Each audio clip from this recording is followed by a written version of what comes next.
నేను ఇక్కడ చూచి తిని. చిన్న ప్రార్థన చేద్దాం. నాతో మాట్లాడండి, నన్ను బలపరచండి. వట్టి చేతులతో నేను ఇంటికి వెళ్ళకూడదు.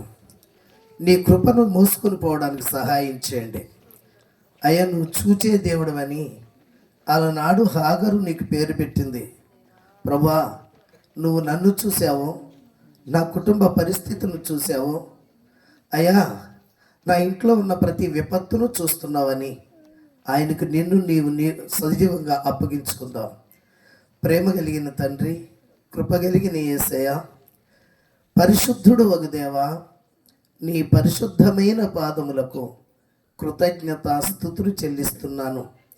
ప్రియులు దైవజనులు వరహాలరాజు గారిని, చెల్లిని, కుటుంబాన్ని, సంఘాన్ని ప్రేమించి ప్రేరేపించి 16, 17 రోజుల తారీఖుల్లో అద్భుతంగా ఈ సభలు ఏర్పాటు చేశారు. వాతావరణాన్ని మీరే అనుకూలపరిచినందుకు కృతజ్ఞతాస్తుతులు చెల్లిస్తున్నాను. ప్రభా, నేను బలహీనుడను, నువ్వు బలవంతుడివి. నా బలహీనత నీ బలంతో కొట్టివేయబడును గాక. నాకే కాదు, ఇక్కడ ఉన్న ప్రతి బలహీనులు యేసు నామములో బలవంతులగుదురుగాక. కార్యాలు జరగనివ్వండి. వాక్యం నీది, దాసుడు నీవాడు, వాక్యాన్ని వింటున్న ప్రజలు నీవారు. ఎంతమంది ఈ శ్రవణ యంత్రం ద్వారా నీ మాటలు వింటున్నారో, వింటున్న ప్రతి ఒక్కరికి కూడా నీ మాటలు అర్థం చేసుకుని దాన్ని అనుసరించి నడుచుకోవడానికి సహాయం చేయండి. మర్రిగూడెం గ్రామస్తులందరినీ, పెద్దలందరినీ దర్శించండి. యేసు పేరట ప్రార్థించి వేడుకుంటున్నాము తండ్రి. హల్లెలూయా. ప్రియ తల్లి, ప్రియ చెల్లి, ప్రియ స్నేహితుడా, సోదరి, హాగరు అనే ఆమె దేవునికి పేరు పెట్టింది. అవునంటారా? అనాలా? పేరు పెట్టిందా? చెప్పాలి. ఎవరికి పెట్టింది పేరు?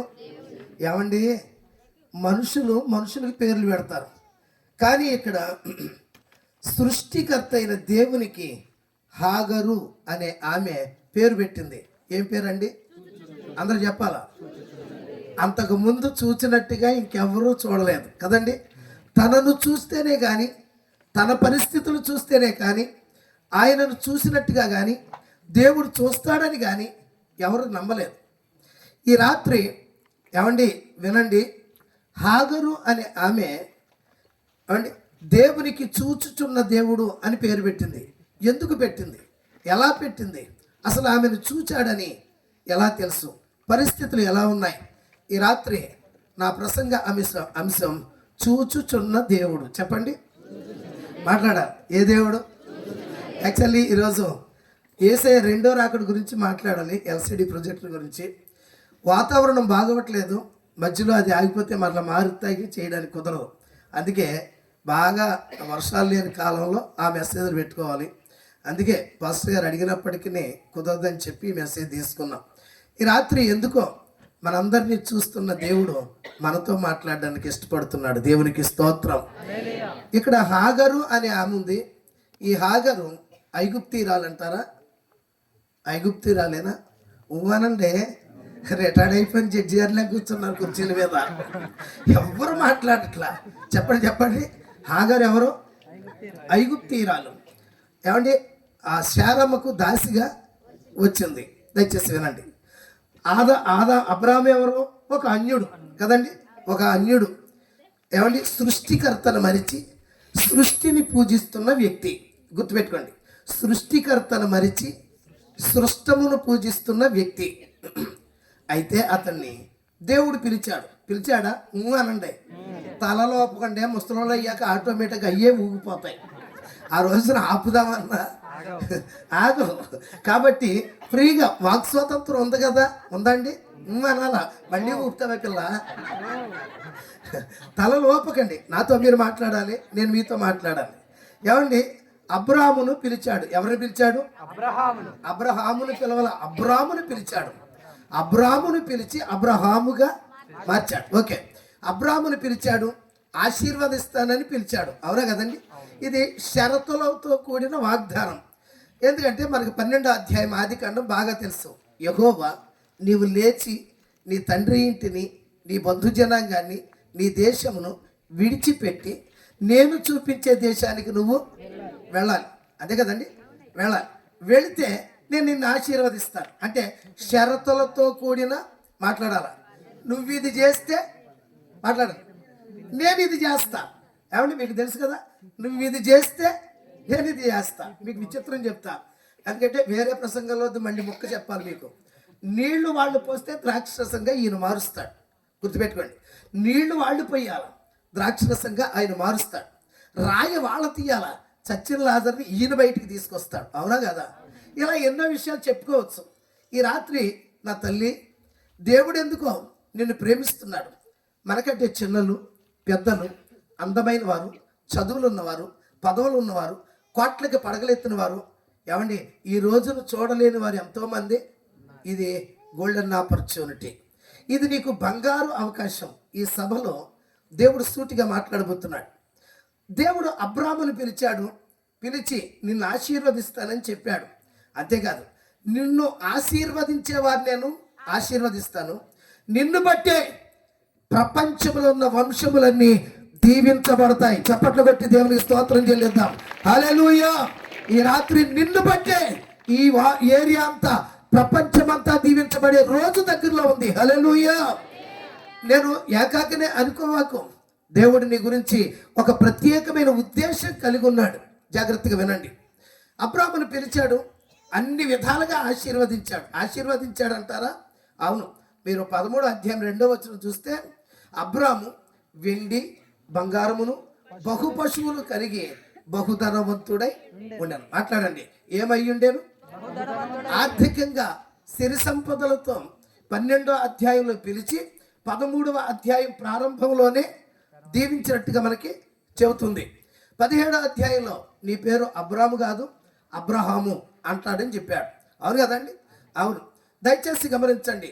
ఇలా చెప్పుకుంటూ వాగ్దానాలన్నీ నెరవేరుస్తూ ఉన్నాడు. కానీ సంతానాన్ని మాత్రం మాట్లాడాలి, సంతానాన్ని మాత్రం ఇవ్వాల.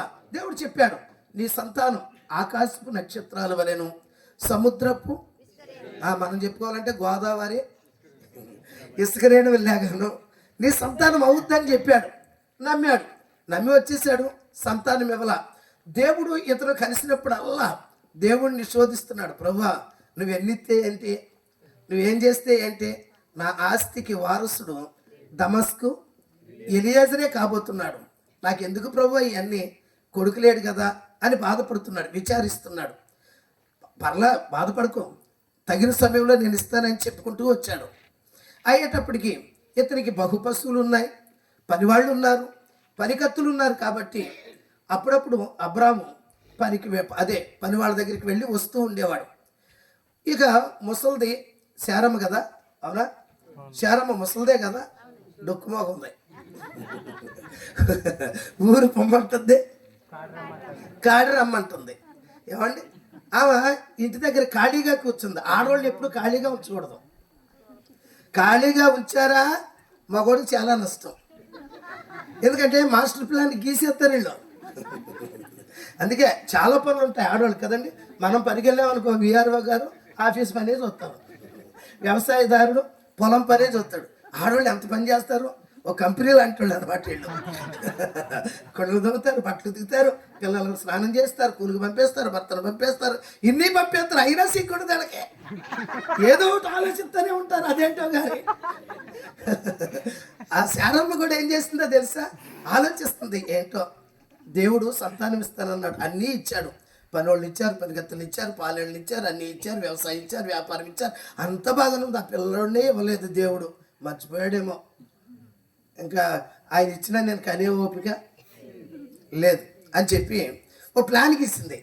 ప్లాన్ గీసి అబ్రాము పొలం నుండి వచ్చేటప్పటికి చక్కగా నీళ్లు తోడేసింది కాసేసి. ఏమండి స్నానం చేయండి, మర్యాదగా పిలిచారు. నా యజమానుడు అంద కదండి. నిజం, ఈరోజు సినిమాలు సీరియల్ చూసి ఒరేయ్ రారా పోరా అంటున్నారు. ఏమండి ఆ రోజు సంసారి కదండి, నా యజమానుడు అంది అని ఏం చేస్తుందంటే, ఏమండి నీళ్ళు పెట్టాను, స్నానం చేసేయండి, మీకు ఇష్టమని అది వండేశాను అని చెప్పి వండేసింది. మొత్తం మీద స్నానం చేశాడు. మగవాడు గమనించట్లేదు. ఆడవాళ్ళు ఏమండి అన్నారంటే ఏదో ఒకటి అడిగితాకే అంటారు, నేను గుర్తులే ఏమన్నారు. దయచేసి వినండి. మొత్తం మీద ఏమండి కూర్చోండి, భోంచేయండి, పేట ఇదిగో అనేసింది. చక్కగా భోజనం పెట్టారు, భోజనం చేస్తున్నాడు. భోజనం చేస్తుండగా ఏమండి అంతే. చెప్పు సారా అన్నాడు అనమాట. ఏమండి అంది. చెప్పా అరిగిపోయిన గ్రామ ఫోన్ రికార్డులేగా అత్తమాని ఏమండి ఏమన్నట్ట. అది కాదండి, ఒక విషయం చెప్తాను, మీరు ఏమనకూడదు. సారా ఆడదాన్ని అని మగవాడు ఎంతకాలం బతుకుతాడే కదా, అదే కదా వీరరావు గారు, ధర్మరాజు గారు, అదే కదా. ఈ రాత్రి వినండి, ఏం పర్లేదు, చెప్పే పర్వాలేదు. నువ్వు ఇప్పుడు కూడా నన్ను ఏం అడగలేదుగా, పర్లేదు చెప్పాను. ఇదిగో నువ్వు అలాగే అంటావు, నేను చెప్పానంటే కొట్టకూడదు తిట్టకూడదు. నేను కొట్టను తిట్టను చెప్పు అనేటప్పటికీ నాకు అన్నీ ఇచ్చిన దేవుడు సంతానం ఇవ్వలేదు. ఆ సంతానం ఇస్తాడు ఇవ్వడో నాకు తెలియదు. ఇస్తానన్నవాడు కనపడతలేదు, కనపడట్లేదు. కాబట్టి నాకు పిల్ల ఆయన ఇచ్చినా కనే ఓపిక లేదు. కాబట్టి నేను ఒక సలహా ఇస్తాను, చెప్పు అన్నాడు. చేస్తావా అంటే పర్లేదు చెప్పు, కుదిరితే చేస్తాను అన్నాను. చేస్తాను అన్నాక అదే మన దాసీ పిల్ల ఉంది కదా, పని పిల్ల హాగర్ ఉంది కదా, దాన్ని కూడా భార్యలాగా నువ్వు చేసుకో. నువ్వు భార్యలాగా చేసుకుని దాంతో ఒక పిల్లోడిని కొంటే ఆ పిల్లోడు నా కడుపునే పుట్టినట్టు ఫీల్ అయిపోతాను. ఇంగ్లీష్ ముఖం మళ్ళీనే ఏమండి, నాకు పుట్టినట్టే ఫీల్ అయిపోతాను అంది. ఇప్పుడు నేనేమనాలా? అదే ఏమన్నా తప్పు సారా, అదేం మాట. దేవుడు చూస్తున్నాడు. దేవుడు ఇస్తానన్నవాడు వాగ్దానం చేసి మర్చిపోవడానికి మాట్లాడాలి. వాగ్దానం చేసి మర్చిపోవడానికి ఆయన అన్యాయస్తుడు కాడు. వాగ్దానం చేసిన వాడు నెరవేర్చడానికి సమర్థుడు. ఆయన మాట ఇచ్చాడా, పైన ఆకాశం కింద భూమి పటాపంచలైపోయినా నా యేసు మాట గతించదు. చప్పట్లు కొట్టి దేవునికి స్తోత్రం చేయలేదు అనాలి. అవునా అండి? నువ్వు అనండి. అవును కదా, అనాలి. అయితే ఏం జరిగిందో తెలుసా? అనలేదు. ముసుముసులు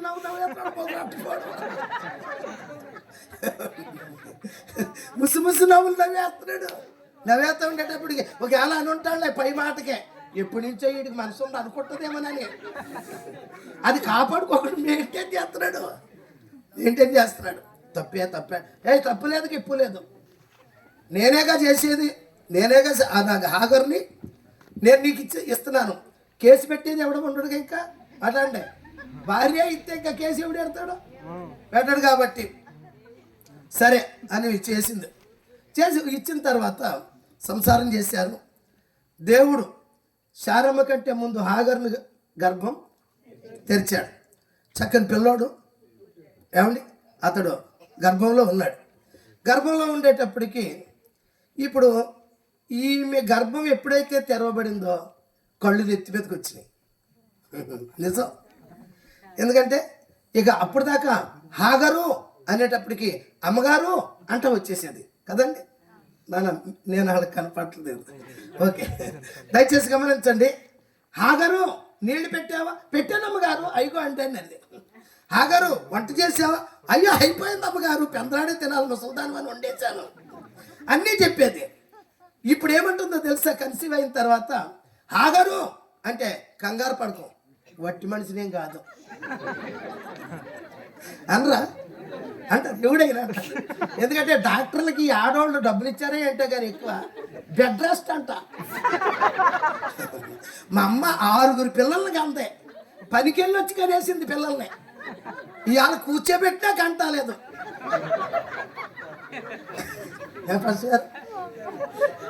దైవ జనాంగమా వినండి. ఏమన్నా వట్టి మనిషినా ఏంటో పిలిచేస్తున్నావు? నేను కూడా ఆడదాన్నే ఆగు అంటుంది. అనేటప్పటికి ఇది కాదే ఇది కాదనకు మర్యాదగా మాట్లాడు. నేను కూడా అబ్రహాము మాట్లాడండి, నేను కూడా అబ్రహాము భార్యనే అనేటప్పటికి ప్రతి మాటకి ఎదిరిస్తుంటే శారమ్మకి ఒళ్ళు మండిపోయింది. తప్పు దేంది కాదు, ఆ డొక్కుమొహం వాడిదే. నా గురించి ఏదో చెప్పేశాడు ఈ మొదలట్టుకోడు, ఏదో చెప్పేశాడు. ఆయన చెప్పుండకపోతే దీనికి ఇంత బాడా వచ్చేది కాదు అని చెప్పి అబ్రాహం మీద గొడవెట్టేసుకుందండి. పొలం వెళ్ళి వచ్చాక శారమ్మ లేదు, కేరమ్మ లేదు. నన్ను శారమ్మ అన్నా ఏమే అన్నా నేను పలకాలంటే అసలు నువ్వేం నూరు పోసావు దానికి. మొన్నటి దాకా అది ఎలా నా మాట వింది, ఇప్పుడు అసలు పిలిస్తే పలుకుతలేదు. నీళ్లు పెట్టండి నువ్వు పెట్టుకో అంటుంది, వంట చేసుకుంటే లెగుతలేదు, లెగలేకపోతున్నాను నువ్వు చేసుకో అంటుంది. అసలు నువ్వు ఎంత చేసావు ముసలు మొక్కవాడు, డొక్కు మొక్కవాడు, పళ్ళు ఊడిపోయినాడా, ఏం నూరు పోసేసావో దానికి. నా మాట వినట్లేదంటే నీకు దండం పెడతానే, నీకు దండం దానికి 2 దండాలు. నేను దానికి ఏం చెప్పలేదు. నువ్వు గనక ఆమె నీ చేతిలోనే ఉంది, నీ ఇష్టం వచ్చినట్టు ఆమె ఎడల చెయ్యి అనేటప్పటికీ బాగా టార్చర్ పెట్టింది అనమాట, బాగా కష్టపెట్టింది, ఇబ్బంది పెట్టింది.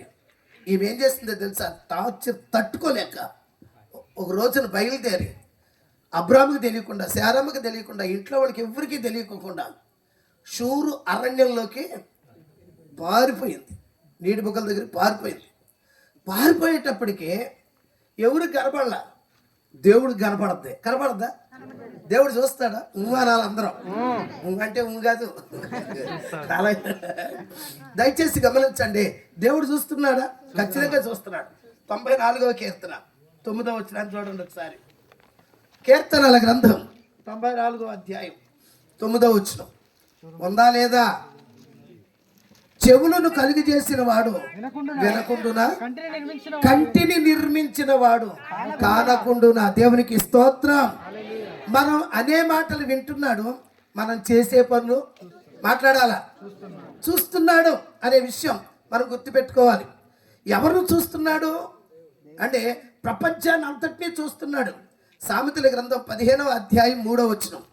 సామెతల గ్రంథం 15వ అధ్యాయం 3వ వచనం. సామెతల గ్రంథం 15వ అధ్యాయం 3వ వచనం.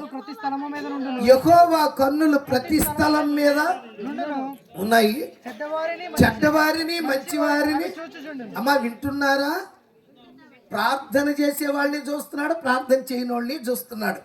ప్రార్థనకు వచ్చిన వాళ్ళని చూస్తున్నారు, ప్రార్థనకు రాని వాళ్ళని. చూసే దేవుడు ఒక రోజున తీర్పు. జాగ్రత్త, దయచేసి వినండి. కన్నులు ఇచ్చిన దేవుడు ఖచ్చితంగా చూస్తున్నాడు, చెవులు ఇచ్చిన దేవుడు ఖచ్చితంగా వింటున్నాడు. ఈ విషయం అందరూ గుర్తించుకొని ప్రతి క్రైస్తవుడు జాగ్రత్తగా బ్రతకగలిగితే పరలోకి వెళ్తాం.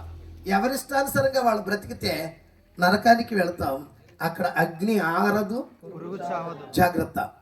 కనుక ఇప్పుడు హాగరు పారిపోతూ ఉంది.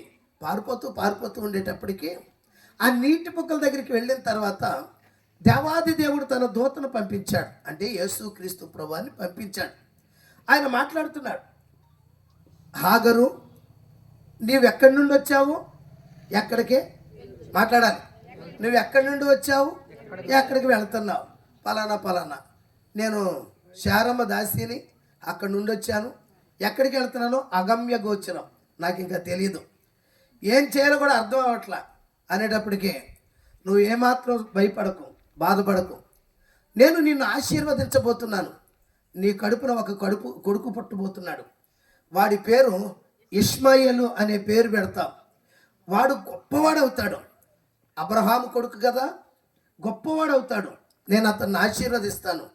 నువ్వు ఎటు వెళ్ళకు, నువ్వు వెనక్కి వెళ్ళిపోయి, ఎక్కడి నుండి వచ్చావు అక్కడికి వెళ్ళిపోయి నీ యజమానురాలికి లోబడి ఉండు అని చెప్పాడు. మొత్తం మీద ఆమె వెళ్ళిపోతూ ఉంది.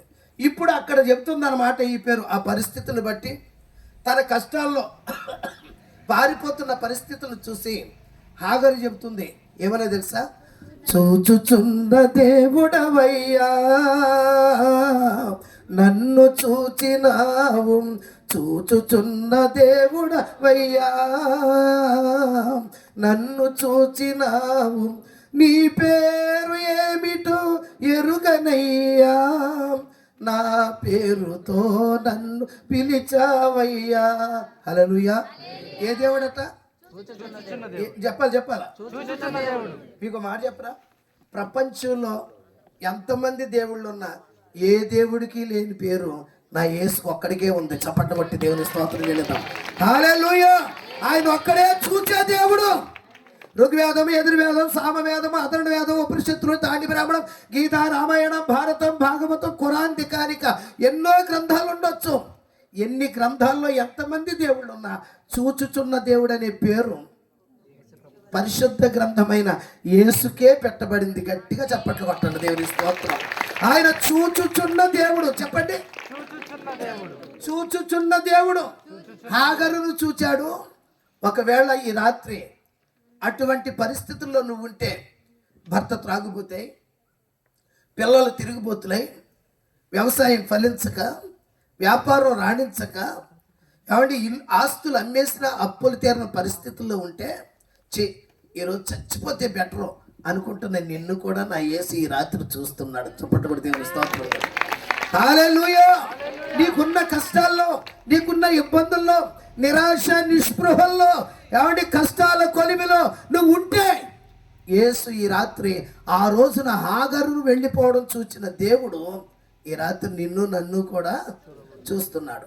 చూసే దేవుడు నిన్ను నన్ను ఆశీర్వదిస్తాడు.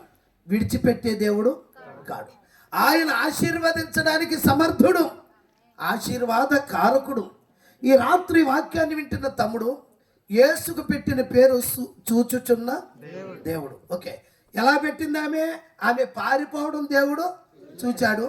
పారిపోతున్న దాన్ని పలకరించి మాట్లాడి, ఏమంటే తన వెనక్కి పంపించి 12 దేశాలను వాళ్ళకి ఇచ్చాడు. దేవునికి స్తోత్రం. ఆవిడే ఆ ఇస్మాయిల్ గురించి ఎంత మాట చెప్పాడు తెలుసా? అమ్మా, నీ కడుపును పుట్టేవాడు మతానికి ఎదురు, మంచానికి అడ్డం. అందరి చేతులు ఇతనికి వ్యతిరేకంగా ఉంటాయి, వీడి చెయ్యి అందరికీ. అయినప్పటికీ 12 మంది రాజులు అతను కడుపులో నుంచి పుడతారు. దేవునికి స్తోత్రం. ఈ రాత్రి నా తమ్ముడు, నువ్వు ఎటువంటి పరిస్థితుల్లో ఉన్నా నీ సంతానాన్ని దేవుడు ఆశీర్వదించి మేలిమి బంగారంగా, ఒలీవల మొక్కలుగా చేయునుగాక. చూచుచున్న దేవుడు. చెప్పండి, ఆయన ఎవరటండి? చూచుచున్న దేవుడు. అలాగే ఎవరిని చూశాడు, ఎందుకు చూశాడు, చూసిన దేవుడు ఏం చేశాడు, క్లుప్తంగా కొన్ని విషయాలు మనం మాట్లాడుకుందాం. చూడండి ఒకసారి. ఆదికాండము 29వ అధ్యాయం. ఆదికాండము 29వ అధ్యాయం 31, 32 వచ్చినారు. తప్పు చదువుతున్నావమ్మా. ఆదికాండంలో ఏలియా ఎందుకుంటాడు? చెప్పు. లేయా ద్వేషించబడుట. ఎవరు చూసి మాట్లాడాలి? ఎవరు చూసి? ఈ రోజు చాలా మంది అనుకుంటున్నారు, పెళ్ళయ్యాక మా అమ్మ మా నాన్న నా వైపు చూడట్లేదు అనుకుంటారు. ఏమండి, లేకపోతే మా అత్తమామలు మమ్మల్ని చూడట్లేదు, మా అన్నదమ్ములు మమ్మల్ని చూడట్లేదు. ఏమండి, మీకు ఒక మాట చెప్పనా? ఎవడు చూస్తే ఏ ఊరికి పోద్దండి? అసలు చూడాల్సినోడు, మాట్లాడండి, చూడాల్సినోడు చూస్తే లాభం ఉంటుంది, మేలు ఉంటుంది. ఈడు చూసి ఆడు చూసి ఏం చేస్తారండి? మన బతుకులు ఏమైనా మారుతారా? ఏం మార్చలేదు. జాగ్రత్తగా వినండి ప్రభునందు ప్రియులారా. చూడాల్సింది దేవుడే. దేవుడు చూస్తే నిన్ను ఎక్కలేని ఎత్తైన ఉన్నతమైన స్థలం మీదకి నిలబెట్టగలిగిన సమర్థుడు. దేవునికి స్తోత్రం. హల్లెలూయా. ఏమండి, జాగ్రత్తగా వినండి. లేయా ద్వేషించబడట. చెప్పండి, ఎవరు చూచారట? అమ్మా నాన్న లేరా? ఎందుకు లేరు? అన్నదమ్ములు లేరా? ఉన్నారు. కానీ ఎవరు చూడట్లేదు. అసలు ఏమైంది అని అడుగుతారా? ఏమండి, దయచేసి గమనించండి. లేయా ఏమండి యాకోబుకి పెద్ద మరదలు, అవును కదండి, చిన్న మరదలు రాహేలు కదండి. ఓకే, మనవాడు ఇంట్లోంచి పారిపోయాడా? అన్నగారికి జడిచి చేయకూడదు చేసి దెబ్బలాటెట్టేసి మోసగాడు పారిపోయాడు. పారిపోయి మేనమామ ఇంటికి వెళ్ళిపోయాడు. మేనమాలుడే కదని చేరదీశారు. చేరదీస్తే పెద్దదాన్ని వదిలేసి చిన్నదాన్ని ప్రేమించేస్తున్నాడు. నిజం, ప్రేమించేస్తున్నాడు. ప్రేమించి మా మేనమావ కాబట్టి డైరెక్ట్గా అడిగేశాడు, మావయ్య నేను రాగిల్ని ప్రేమిస్తున్నాను, అది కూడా నన్ను ఇష్టపడుతుంది, పెళ్లి చేస్తాం మావయ్య అన్నాడు. ఎందుకు చేయను రా, ఉత్తినే చేస్తామేంటి? కట్నం ఇవ్వాలా, ఇవ్వాలి కదండి, ఇవ్వాలా. ఆ రోజునే మళ్ళీ వచ్చేస్తాయి. ఆడపిల్లలు కొనుక్కుని చేసుకోవాలి. నువ్వు ఇప్పుడు దాకా బేరాలు ఆడుతున్నావు గేదెలేక. నువ్వు ఇచ్చి ఆడపిల్లలు కొనుక్కునే రోజులు రాబోతున్నాయి. దేవునికి స్తోత్రం. అప్పుడు లాభానే కదండి, లాభానేనా అనండి, లాభానే కదా. లాభాన్ని ఏమన్నాడు తెలుసా, రే బాబు యాకోబా, నేను కూడా పెళ్లి చేస్తాను, ఇంట్లో పెట్టుకుంటానేంట్రా, పెళ్లి చేస్తాను. అయితే ఒక్కొక్క పిల్ల కోసం 7 సంవత్సరాలు 14 సంవత్సరాలు పెళ్లి చేశాను. వెళ్తాను 14 సంవత్సరాలు 14 రోజుల్లాగా చేసేసాడు. చేసేసాక మాయా డేట్ వేసుకున్నావు చూసుకున్నావా, ఓకేరా 14 రోజులు 14 సంవత్సరాలు చేసావుగా, అవును కరెక్ట్ అని చెప్పావు. ఓకే, మే నెల 26వ తారీఖు రాత్రి 8:30కే మీ పెళ్ళి, మన వాళ్ళందరికీ భోజనాలు పెట్టుకుందాం అన్నాడు. అన్న తర్వాత సరే కదని వీడు కూడా చాలా ఆనందంగా ఉన్నాడు. పెళ్లి చేసేస్తున్నాడు కదా, రాయలు భారీ అయిపోద్ది కదా, 3 పువ్వులు 66 కాయల్లాగా ఉంటుంది అనుకుంటున్నాడు. మొత్తం మీద ఏమంటే పెళ్లి పెట్టారు, భోజనాలు అయిపోతున్నాయి, అందరూ ఎదురుకుండా ఏమంటే ముసుకేసి తీసుకొచ్చి, అందుకే ముసుగులు మనకు కూడా అలవాటు అయినాయి అనుకుంటా. క్రిస్టియన్ మ్యారేజ్లో కూడా ముసుగులు వేస్తున్నారా, వేస్తారు కదండి, వేస్తున్నారు. మొత్తం మీద ముసుగేశారు. వీడు అనుకున్నాడు నాకు చక్కగా ఆడపిల్ల నడిచొస్తా ఉంటే మురిసిపోతున్నాడు మొదలట్టుకోడు, మురిసిపోతున్నాడు, రాగేలా రాగేలా. ఈరోజు కూడా పెళ్ళి అలాగే వెళ్ళాడు, పాప బాగానే ఉంది, ముసుగు తీస్తున్నాడు, ముసుగు తీస్తా మురిసిపోతున్నాడు వీడు. అవును, అక్కడ కూడా ముసుగేసుకుని నడిచి వచ్చేసింది, కూర్చుంది. మొత్తం మీద పెళ్లిలో కూడా తీయలేదు అనుకుంటే ముసుగు, కరెంట్ కూడా లేదు, ఈ ఫ్లడ్ లైట్లు కూడా లేవు కదా. మొత్తం మీద పెళ్ళి అయిపోయింది, రాత్రి అయిపోయింది. పొద్దున్నే లేచి చూసేటప్పుడు పుసుకోళ్ళది జబ్బుకోళ్ళది. మావయ్య ఎంత మోసం చదువుక, నువ్వు ఎంత మోసగాడువో నాకు తెలుసు కదరా, నీకంటే ఎక్కువ మాట్లాడండి, నీకంటే నేను మోసగాడిని రా, అదరా నేనేం మోసం చేయను. మావయ్య నేను ప్రేమించింది రాగిల్ని, నేను ఇష్టపడింది రాగిల్ని, 14 సంవత్సరాలు పాలేరుతనం చేసింది రాయల్ కోసం, ఈ పుస్తకాలు నాకు వద్దు మావయ్య, నీకు దండ పెడతాను, వద్దా ఎంత మోసం మావయ్య.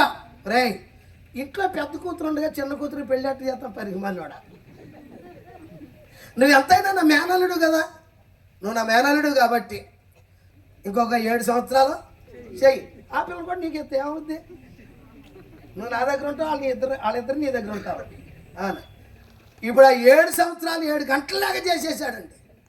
గంటలలాగా చేసేసి మొత్తం మీద ఆమెను వేసుకుని ఇక లేయా వైపు చూడడం మానేశాడు, రాఖేలును ప్రేమించడం మొదలుపెట్టాడు.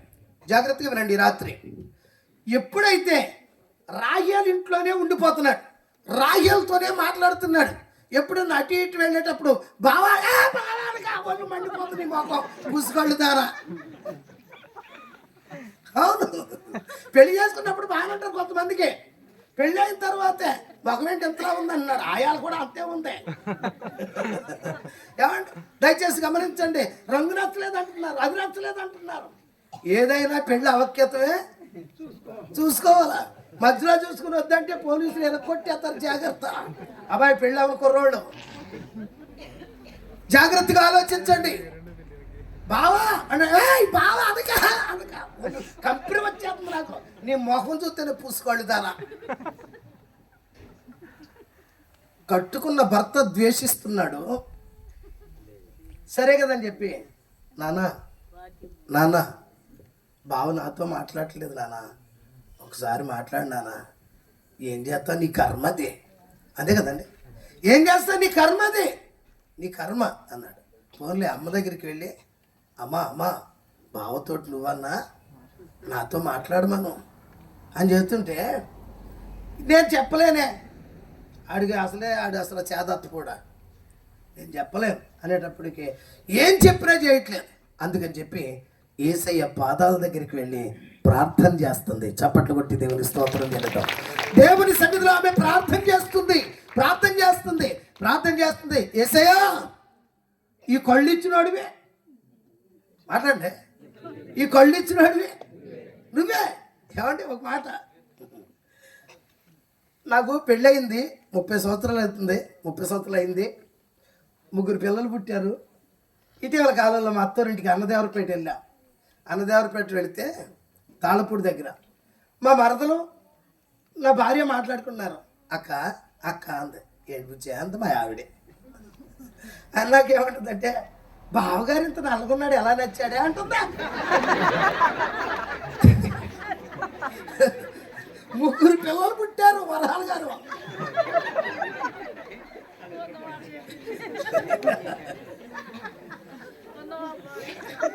అప్పుడు ఆమె ఏమందో తెలుసా, మనిషి నలుపు గాని మనసు తెలుపు. చప్పట కూడా దేవుని స్తోత్రం చెల్లిద్దాం.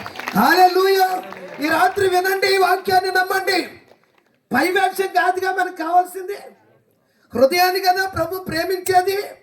ఈ రాత్రి వినండి, అసలు ఏమండి యాకోబు లేయా వైపు చూడట్లేదు, ఏడుస్తుంది. ఇప్పుడు చెల్లే కదా, సవిత ఎవరండి, చెల్లే కదా, చెల్లే రాహేలు బావతోటి మాట్లాడి అక్క బాధపడుతూ ఉంది, బావా ఓసారి అక్కతో మాట్లాడాడు. నీలాంటి కళ్ళు ఉన్నదంటే ఎవడు మాట్లాడతాడో, మళ్ళీ నీ ఇంటికి వచ్చి నా ఇంటికి వస్తే ఆ జబ్బు నాకు కట్టుకుంటుంది. కృంగిపోయింది, చాలా బాధపడింది, నిరాశతో ఉంది. ఇక ఎవరు చూసినా ఎవరికి చెప్పినా మాట్లాడండి, లాభం లేదు.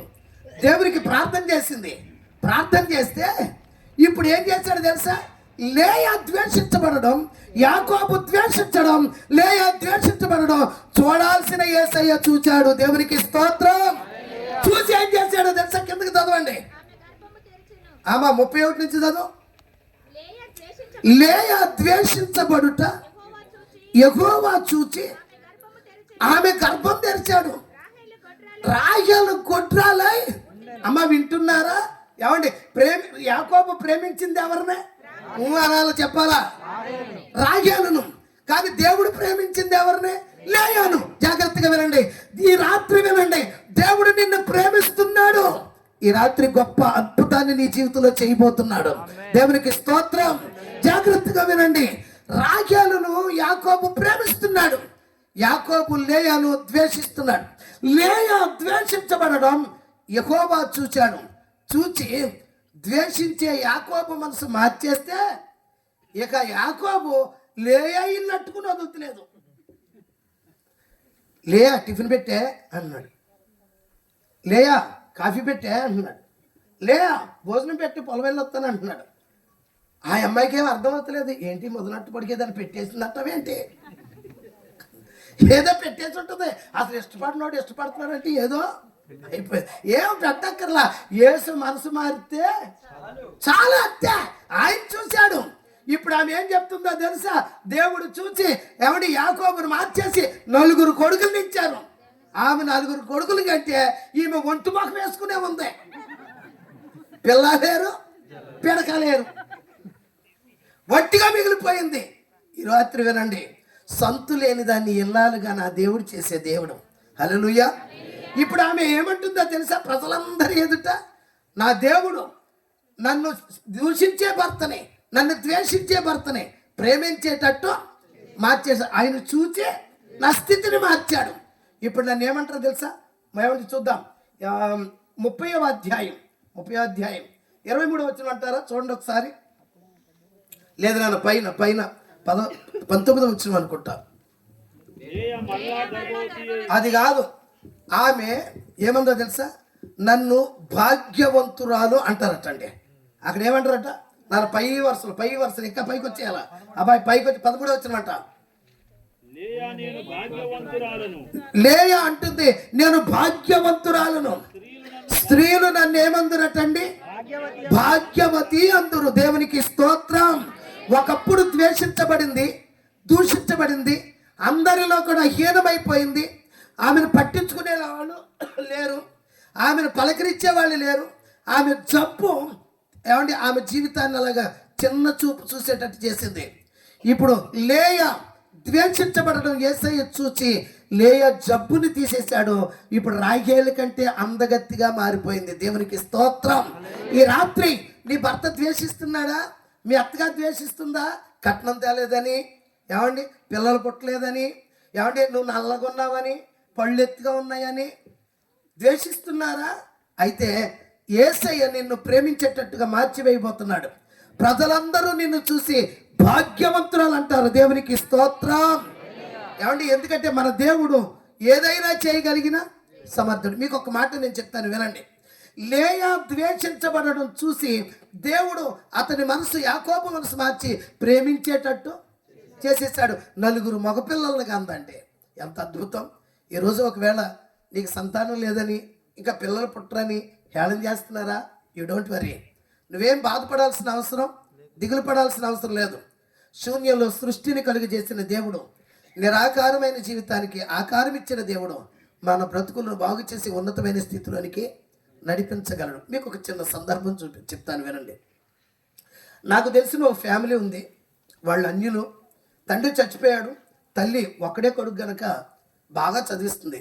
పీజీ చేస్తూ ఉన్నాడు.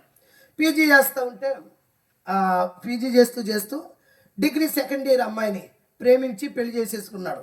ఎందుకంటే తల్లి పెళ్లి చేసుకోకుండా ప్రేమించారని చెప్తే చేయదేమోనని అక్కడే కాలేజీలోనే ప్రేమించి పక్కకి వెళ్ళి రిజిస్టర్ ఆఫీస్లో పెళ్లి చేసుకుని ఇంటికి తీసుకొచ్చి వంగో మీ అత్తగారు కాళ్ళు అట్టుకొని, ఇదేంటిరా కాళ్ళు అట్టుకుంటామేంటి, ఇదేమవుతా అంటుంది ఆవిడే అనేటప్పటికి, మీ కాళ్ళు నేను పెళ్లి చేయలేదు, ఏమి చేయలేదు, నా కాళ్ళు నేను చేసేసుకున్నానమ్మా అని చెప్పాడు. రేయ్, నిన్ను పీజీ చేయడానికి మీ నాన్న చచ్చిపోయిన తర్వాత 11 లక్షల పైన ఖర్చు పెట్టాను. 22 లక్షలు కట్నం ఇస్తారనుకున్నాను. రూపాయి కట్నం లేకుండా చేసుకున్నావా? ఎలా అంటాడు నువ్వని తిట్టేస్తుంది. సరే కదా, ఇది చేసుకున్నాక అమ్మా ఉండమంటావా వెళ్ళిపోమంటావా? వెళ్ళిపోమంతగా. తల్లి కొడుకంటే మాయ ప్రేమ కదండి. ఆడి తల్లినా కానీ ప్రేమ ఎక్కువ. మొత్తం మీద ఇంట్లోనే పెట్టుకుంది. అమ్మాయి బాడీ మగోళ్ళ బాడీలో ఉంటుంది, ఆడోళ్ళ బాడీలో ఉండదు. ఆ కాళ్ళకి ఆ పిల్లని చూసి మరీ కోపం వచ్చేస్తుంది ఈ అమ్మాయికి, అత్తగారికి. కోపం వచ్చేస్తూ ఉండేటప్పటికి కర్మకు తగ్గట్టు పెళ్ళయి 8 సంవత్సరాలు అవుతుంది కానీ పిల్లలు లేరు. అయ్యి బాబోయ్, అందరికీ పెళ్ళి అయింది, పిల్లలు ఉట్టేశారు. కాన్వెంట్లకు కూడా దీనికి పెళ్ళి అయింది, పిల్లలు లేరు. ఇలాంటి సీనుగొట్టిదని తిడుతుంది. ఈ అబ్బాయి ఎవరన్నా డాక్టర్లు వస్తే వాళ్ళ దగ్గరికి తీసుకెళ్ళి గైనకాలజిస్ట్ దగ్గరికి చూపిస్తున్నాడు, మందులు వాడుతున్నారు. ఈ లోపల తణుకు గైనకాలజిస్టు ఢిల్లీ నుండి ఒక ఆవిడ వచ్చింది. ఆమె వస్తే అనౌన్స్మెంట్లు ఇచ్చారు కదా, అడ్వర్టైజ్మెంట్లు ఇస్తారు కదా, మొత్తం మీద చదివాడు. వాళ్ళ అమ్మ దగ్గరికి వెళ్ళి, అమ్మా ఒక 25,000 రూపాయలు ఇయ్యి, ఇక ఆఖరి విధి ఇంకెక్కడికి తీసుకెళ్ళను, దీన్ని నా భార్యను చూపిస్తాను అనేటప్పటికి తీసుకెళ్ళి పనికి మరి నా కొంప ఆరిపేసావురా, 11 లక్షలు పోయింది,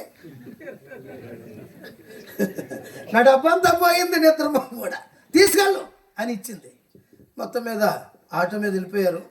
డాక్టర్ గారి హాస్పిటల్లో డబ్బులు కట్టారు, స్కానింగ్ తీయించారు. స్కానింగ్ తీయించిన తర్వాత ఆ డాక్టర్ అమ్మంది 4 అవుద్ది రిపోర్ట్ వచ్చేటప్పటికి, మీరు 4 గంటలకు రండి, ఇక ఈ ఊరు కదా అంటున్నారు కాబట్టి ఏదైనా సినిమా చూసి ఫోన్ చేసి రండి అనేటప్పుడు కోడలందంట, లేదు మేడం గారు, మా అత్తగారు రోజు సినిమా చూపిస్తుంది, మా ఇంట్లో రోజు సినిమా చూపిస్తుంది, ఇక ఇక్కడ సినిమా చూడాల్సిన అవసరం మాకు లేదు, ఎక్కడే ఉంటాం, కాస్త రిపోర్ట్ తొందరగా వచ్చేటట్టు చేయండి అని చెప్పారు. అనేటప్పటికి సరే కదని 2:30 3 గంటలకి అలా కాలింగ్ బెల్ నొక్కారు. నొక్కేటప్పటికి ఇద్దరు కలిపి పరుగున వెళ్తున్నారు హాస్పిటల్లోకి, అదే డాక్టర్ గారి దగ్గరికి. అప్పుడు ఇద్దరు వెళ్తూ ఉంటే, అమ్మాయి నువ్వు అక్కడే ఉండు, ఈ అబ్బాయిని పంపించు అనేటప్పటికి ఆమె బయట ఉంది. ఇతను వెళ్ళి మేడం గారు ఎంతసేపు ఎన్ని సంవత్సరాలు వాడాలి మందు, ఎన్ని నెలలు వాడాలి మందు, ఎంత అవుద్ది అని కంగారు అడుగుతుంటే, అబ్బాయి నువ్వు కంగారు పడి నన్ను కంగారు పెట్టుకో, నువ్వు కంగారు పడుకో, నన్ను కంగారు పెట్టుకో. అవునా మేడం, ఓకే మేడం, చెప్పండి మేడం. ఇక నీ భార్యకి పిల్లలు పుట్టరు, ఎందుకో తెలుసా? నీ భార్య గర్భంలో గర్భసంచి లేదు. ఇక నీకు భార్యకి పిల్లలు పుట్టే అవకాశం లేదు. గుండె పగిలిపోయింది. ఇక వాళ్ళ అమ్మ ఊరుకోదు, ఏం చేస్తుందో తెలియదు. కోడలు మూత్ర పొడిచేద్దు, ఇప్పుడు పరిస్థితులు బాగలేదు, అందుకని చెప్పి బాధపడుతున్నాడు. రిపోర్ట్ తీసుకుని బయటకు వచ్చేటప్పటికి, ఏమండి ఏమన్నారు డాక్టర్ గారు, ఎంతకాలం వాడాలంట మందులు? పర్లేదు, పిల్లవాడు పుడతాడంటే ఎంతకాలమైనా వాడతానంటుంది. నువ్వేం మాట్లాడదు, ఆటో ఎక్కిన తర్వాత మాట్లాడతాను అని చెప్పాడు. అటువైపున ఆమెను కూర్చోబెట్టాడు. లేదు రొంపట్టిందిలే, బాగాలేదు. అటువైపున ఆమెను కూర్చోబెట్టాడు. ఎక్కే వైపుని ఇతను కూర్చున్నాడు. ఏమండి చెప్పండి చెప్పండి ఏం జరిగిందో చెప్పండి అనేటప్పటికి మొత్తం మీద నీకు పిల్లలు పుట్టరేక అన్నాడు. ఆటో అబ్బాయి ఆపు ఆపు ఆపు, ఎందుక ఇక్కడ కాదు మనం దిగాల్సింది ఇంటి దగ్గర కదా. లేదు, నేను ఇంటికి వెళ్ళాను అనుకో మీ అమ్మ నన్ను బతకనివ్వదే, బతకనివ్వదు. కాబట్టి ఏలూరు కాలంలో దూకే చచ్చిపోతున్న నా పేడ వదిలిపోతాయి. ఆ దేవుడు అన్నవాడు ఆడదానిగా పుట్టించినాడు, గర్భంలో సంచెట్టాలని తెలీదా? ఎక్కడ కొండ లేదు, కొట్టించని గుండు లేదు. మాట్లాడండి అన్యులు వాళ్ళు. ఎక్కడ కొండ లేదు, కొట్టించని గుండు లేదు. పిల్లలు ఉడతారంటే ఎన్నో బాధలు పడుతున్నావు. ఇలాంటిదా నా బతుకు, నేను చచ్చిపోతాను, నన్ను వదిలేయి, నా గురించి నిన్ను కూడా తిడుతుంది మీ అమ్మ, వదిలేయి అనేటప్పటికీ లేదు లేదే, నేను ప్రేమించి పెళ్లి చేసుకున్నాను, నా ప్రాణం నువ్వే, నాకు అన్నీ నువ్వే, నువ్వు లేకుండా నేను బతకలేను, కళ్ళు మూసినా నువ్వే, కళ్ళు తెరిచినా నువ్వే, పిల్లలు పుట్టినా పర్లేదు, పిల్లలు పుట్టకపోయినా పర్లేదు, నీ దండం పెడతాను, నువ్వు చచ్చిపోకే అని దండం పెట్టేది. మొత్తం మీద ఆటో ఇంటికి వచ్చింది. ఆటో దిగారు. అబ్బాయి డబ్బులు ఇవ్వడానికి ఆగాడు ఆటో అతనికి. ఈమె దిగి లోపలికి వెళ్ళిపోతుంది, చీరలా పట్టుకుని ఏడ్చుకుంటూ వెళ్ళిపోతుంది. అత్తగారు బయట కుర్చీ వేసుకుని కూర్చుంది. కూర్చుని ఏమంటుందో తెలిసిన, ఏమే పిల్ల ఏమైంది, అలా పోతున్నావో జబ్బు అంటే నీకు చెప్పు. ఏం చెప్పుద్ది? ఏం చెప్పలేక ఇంట్లోకి వెళ్ళిపోయింది. మంచానికి అడ్డంగా పండుకుని ఏడుస్తుంది. ఈ లోపల భర్త వచ్చాడు, తన కొడుకు వచ్చి ఎరా అబ్బాయి ఏమైంది? అదేంటో నోట్లో బెడ్డెట్టుకున్న దానిలోకి వెళ్ళిపోయింది.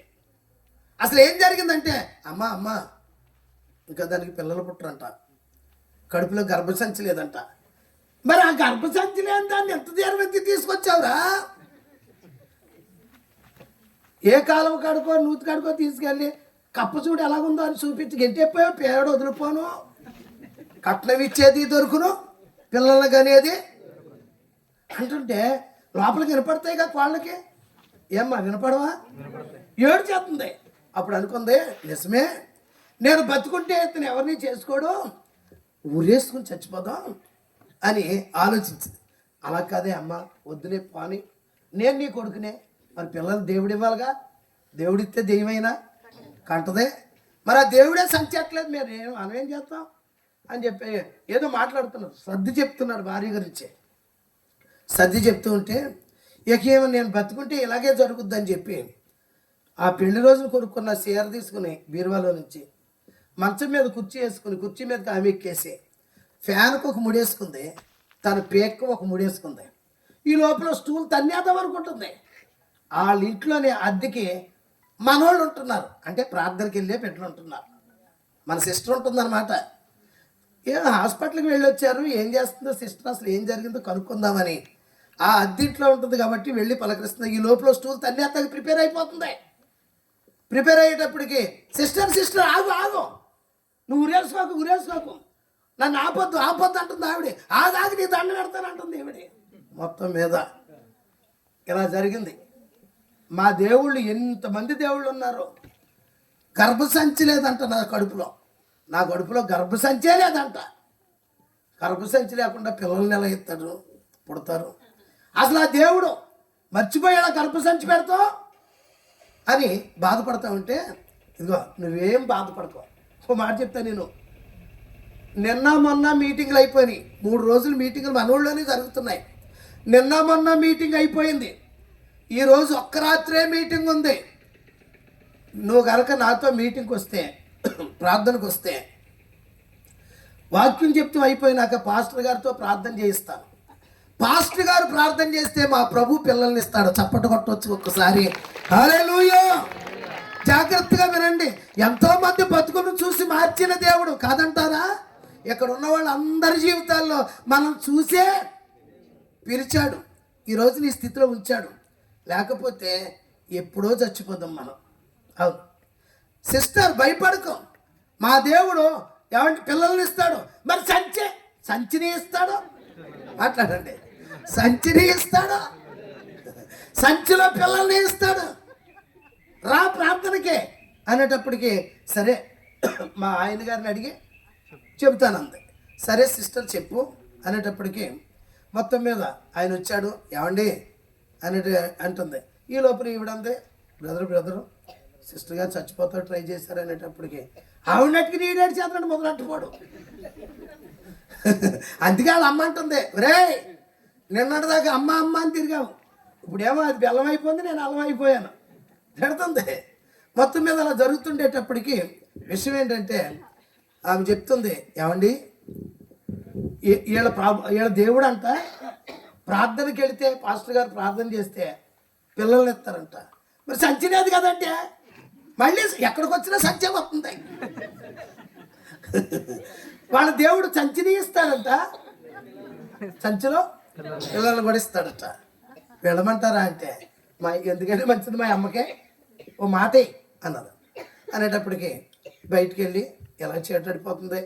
7 గంటలకు కోట స్టార్ట్ అవుద్ది కాబట్టి అత్తయ్య అత్తమ్మా అంటుంటే మూతు మోరడు ఎట్టుకుని అసలు ఇటు చూస్తలే, ఇష్టమలేదు. అక్కడ యాకోబు చూశాడా లేయా ఇంకా అబ్బాయ్ కీబోర్డిస్ట్ గారు చూశాడా యాకోబు లేయా ఇంకా? జాగ్రత్తగా వినండి. యాకోబుకే నచ్చలేదు కదా, మరి నచ్చని దాన్ని ఈ కోళ్ళని అత్తగారు మాత్రం ఏం చూస్తుంది. అందుకని చెప్పి అత్తమ్మ చెవుడు లేదు, పేగోసం మేకలాగా అర్థం చెప్తావు. ఏం లేదు అత్తయ్య, ఈ రాత్రి మన ఇంట్లో అద్దుకుంటున్నారు కదా, ఆమె ప్రార్థనకి వెళ్ళొద్దు కదా, ఈరోజు ఆఖరి ప్రార్థన కూటం అంట. ప్రార్థన అంటాం రాక మన వాళ్ళందరూ అలాగే అన్నారు, ప్రభు ప్రార్థన ప్యాక్టర్ గారు వచ్చారు. ప్యాక్టర్ గారు పాస్ట్ అంట రాదు, ప్రార్థన అంట రాదు. దయచేసి గమనించండి, ప్రార్థనకి వెళ్తేనంట పాస్టర్ గారు ప్రార్థన చేస్తారంట, పిల్లలు ఉడతారు. మరి సంచే అవునండి అత్తయ్య సంచి కూడా ఇస్తారంట. ఆ సంచి ఇస్తాడో నువ్వు సత్తావో నాకు తెలదాం. సందాకు డబ్బులు ఇయ్యి, ఆటోకు డబ్బులు ఇయ్యి అంటే నేనేమో అనేటప్పటికీ మన సిస్టర్ ఏం చేసిందో తెలుసా, మీ అత్తగారే ఇవ్వక్కర్లే, ఆటోకి ఛార్జీ నేను పెట్టుకుంటాను, సందాకు కూడా 10 రూపాయలు నేను ఇస్తాను రా అని చెప్పి కూడికి తీసుకువెళ్ళిన తర్వాత మీటింగ్ అయిపోయింది, వాక్యం చెప్పేశారు, ప్రార్థన చేయించుకుంటాక లైన్లో జనం ఉన్నారు. ఈమెను కూడా పెట్టుకుని ఆ సిస్టర్ని తీసుకెళ్ళింది. అందరూ అయిపోయిన తర్వాత అన్న వీళ్ళు అన్యులు, ప్రార్థన అంటే తెలియదు, ఎప్పుడూ ప్రార్థనకు రాలేదు, ఈమెకి పిల్లలు లేరు, వాళ్ళ అత్తగారు చాలా బాధ పెడుతుంది అని చెప్పి 7 పిల్లలు కావాలి ప్రార్థన చేయన్నా అనేటప్పటికి మళ్ళీ ఏమిడంటుంది, పిల్లలే కాదు సంచి కూడా లేదు. ఓర్ని సంచి మండ, సంచిని ఇస్తాడు, సంచిలో పిల్లోడిని ఇస్తాడు అని ప్రార్థన చేసి పాస్టర్ గారు ఏమన్నా తెలుసా, మీదటికి మరలా ఈ కాలానికి సభలు వచ్చేటప్పటికి ఒక కొడుకు వీళ్ళ చేతుల్లో ఉండును గాక. ఆమేన్. గట్టిగా చెప్పి చెప్పడుకోడు. ఆమేన్. బోలో క్రీస్తు మహారాజుకి, మన అవసరాలు తీర్చే దేవుడికి, ఈ రాత్రి మనల్ని చూసి మనల్ని బలపరిచి దీవించబోతున్న దేవునికి, బోలో క్రీస్తు మహారాజుకి. దయచేసి వినండి, ఆ మాట నమ్మింది, అప్పటి నుంచి రహస్యంగా ప్రార్థన చేస్తుంది. వచ్చే సంవత్సరం సభలకి ఆ ముసలి మాకు ఉంది, పిల్లలు లేరు జల్లలేరు సావు అన్నది కదా, ఆవిడ చేతిలో ఒక పిల్లోడిని ఉంచుకుని ప్రార్థనకు వచ్చేసింది, పాటెట్టుకుంటుందట. ఏం జరిగిందో తెలిసినా దేవుడు అద్భుతం చేశాడు. గర్భంలో సంచిని పెట్టాడు, గర్భంలో పిల్లోడిని పెట్టాడు. నిన్ను చూస్తున్నాడు ఈ రాత్రి. సంతానం లేదని ఎందుకు బాధపడుతున్నావు? నేను చూసే దేవుడు, ఏమండి 6 పిల్లల్ని ఇచ్చే దేవుడు నీకు ఇవ్వబోతున్నాడు. చప్పట కూడా దేవుని స్తోత్రం చేయాలి. ఆయన చూసే దేవుడు, చూచుచున్న దేవుడు. హాగరు పారిపోవటం చూసి ఇంటికి పంపించి అద్భుతమైన కుటుంబాన్ని ఇచ్చిన దేవుడే. అంతేకాదు ఏమండి లేయా ద్వేషించబడడం యేసు చూశాడు. ప్రపంచంలో ఆడు చూడలేదు, ఈడు చూడలేదు, పుట్టుడు దుఃఖంలో ఉన్నానంటే అసలు పలకరించి వెళ్ళారా? అసలు ఎవడ పలకరిస్తే ఏమవుతుందండి? అసలు పలకరించాల్సినోడు పలకరించి, చూడాల్సినోడు చూస్తే మన బతుకులు ఆకాశం అంత ఎత్తెదిగిపోతాయి. దేవునికి స్తోత్రం. హల్లెలూయా. మా ఇంట్లో విలువ లేనోడు ఎవడరా అంటే నేనే. అవునండి, మా అమ్మమ్మ నాకు పెట్టిన పేరు పులిమారిపోతులో ఉలారమట్టి అని పెట్టింది నాకు. మా నాన్నమ్మ నాకు పెట్టిన పేరు ఇంటి మీద పెట్టేసి ఈ పొగ్గి రకమీడ అంది. మా ఇంట్లో విలువ లేని వాడిని నేనే, ఇప్పుడు నా ఇంటికి విలువ తెచ్చేది నేనే. చప్పట్లు కొట్టి దేవుని స్తోత్రం చేద్దాం. ఎలా వచ్చింది? ఆ దేవుడే నన్ను చూశాడు, నన్ను బలపరిచాడు, 3 రాష్ట్రాల్లో నిలబెట్టి వాడుకుంటున్నాడు. దేవునికి మహిమ కలుగును గాక. ఈరోజు నిన్ను కూడా వాడుకోబోతున్నాడు. నేను వ్యర్థం అనుకోకు, నా బ్రతుకు శూన్యం అనుకోకు, నా బ్రతుకులో ఏముంది అనుకోకు. నీవు ఉంటే చాలు, దేవుడు నిన్ను వాడుకుంటాడు. చప్పట్లు కూడా దేవుని స్తోత్రం చెల్లిద్దాం. ఆయన చూచుచున్న దేవుడు, చెప్పండి, చూచుచున్న దేవుడు. హాగరును చూచి అద్భుతంగా ఆశీర్వదించాడు. లేయాను చూచి ద్వేషించే భర్తనే ప్రేమించేటట్టు మార్చేసి ఆ 4 పిల్లలు 4 కొడుకుల్ని ఇచ్చాడు. అందరూ అంటున్నారు, ఒకప్పుడు నవ్వుకున్నాం కానీ నవ్వించేనే నాపచేనే అయిపోయింది అంటున్నారు. ఏమండి? అందుకే నీవు పొందిన నిందకు ప్రతిగా పూదండ ప్రభువు ఇచ్చునులే. అందరూ చప్పట్లు కొడతారా? మీరు ఏంటి ఇలా కట్టేశారేంటి? వెళ్ళిపోదామనా? అవధి హాల్ మీటింగ్ 6 గంటలు డ్రైవ్ చేసుకొచ్చాను. మీ రోడ్డు అంత బాగుంది, వెళ్ళడానికి నాకు బాధ. మా ఊరు వెళ్ళేదానికంటే ఇక్కడ పడి ఉంటూ పెట్టాలనిపిస్తుంది, కానీ పడి ఉండలేను. దయచేసి గమనించండి, నేను ఎక్కడ పడి ఉన్నాను అనుకో, మా పాస్టర్ వాళ్ళ ఇంటికాడ పడి ఉంటుంది, వెళ్ళి వాళ్ళ అమ్మ ఇంటికాడ. అంటే వినండి, ఈ రాత్రి అద్భుతం జరగబోతుంది కనుక చప్పట్లండి అందరూ కొట్టాల. ఇప్పుడు కాదు, పాడేటప్పుడు. ఓకే. నీవు పొందిన నిందకు ప్రతిగా పూదండ ప్రభువు ఇచ్చునులే. నీవు పొందిన వేదనలన్నీ త్వరలో తీరిపోవునులే. నీవు పొందిన నిందకు ప్రతిగా పూదండ ప్రభువు ఇచ్చునులే. నీవు పొందిన వేదనలన్నీ త్వరలో తొలగిపోవునులే. ఈ స్థితి పూచి నవ్విన వారే సిగ్గుపడే దినమచ్చెనులే. ఈ స్థితి పూచి నవ్విన వారే సిగ్గుపడే దినమచ్చెనులే. విడుదల సమీపించెను, ఉదయించెను, విడుదల సమీపించెను,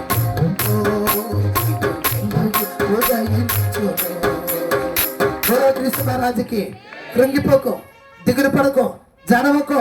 ఏసి ఈ రోజు అద్భుతం చేయబోతున్నాడు. డబ్బులు ఎక్కువ ఈ కూటం పెట్ల. ఏమంటే మన తెలుగు 2 రాష్ట్రాల్లో కూడా వర్షం విస్తారం అని రాశాడు. వారం రోజులు ఈరోజు ఈ కూటం కోసమే వర్షం ఆపాడు. కూటం అయిన వెంటనే వచ్చేద్దాం అన్న వాస్తవం కావాలని, ఇది నీ కోసమే. మరి కూడా గ్రామస్తులారా, ఎంతకాలం ఏసైకి దూరంగా ఉంటా? ఆయన నిన్ను చూస్తున్నాడు. ఈ సభ కన్నా వస్తే నిన్ను దీవించాలని అనుకుంటున్నాడు. రా ఏసై దగ్గరికి, ఆయన పిలుస్తున్నాడు. హాగరును చూచిన దేవుడు, లేయాని చూచిన దేవుడు ఈ రాత్రి నిన్ను చూస్తున్నాడు, అద్భుతం చేస్తున్నాడు. నంబర్ 3 చూద్దాం. ఇంకొక విషయం, రాజుల 2వ గ్రంథం 20వ అధ్యాయం 5వ వచనం.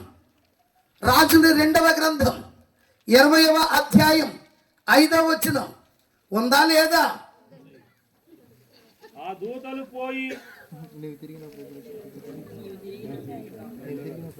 నీవు తిరిగి నా ప్రజలకు అధిపతి అయిన దావీదు దేవుడైన సైన్యములకు అధిపతి యెహోవా నీకు సెలవిచ్చినది ఏమనగా, నీవు కన్నీళ్లు విడుచుట.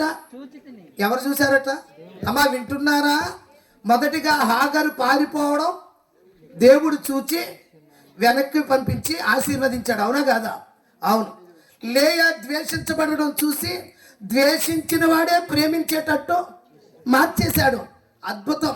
అక్కడ నుంచి ప్రజలందరూ, స్త్రీలందరూ ఏమన్నారటండి? ఆమెని భాగ్యవంతురాలు అన్నారు కదండి.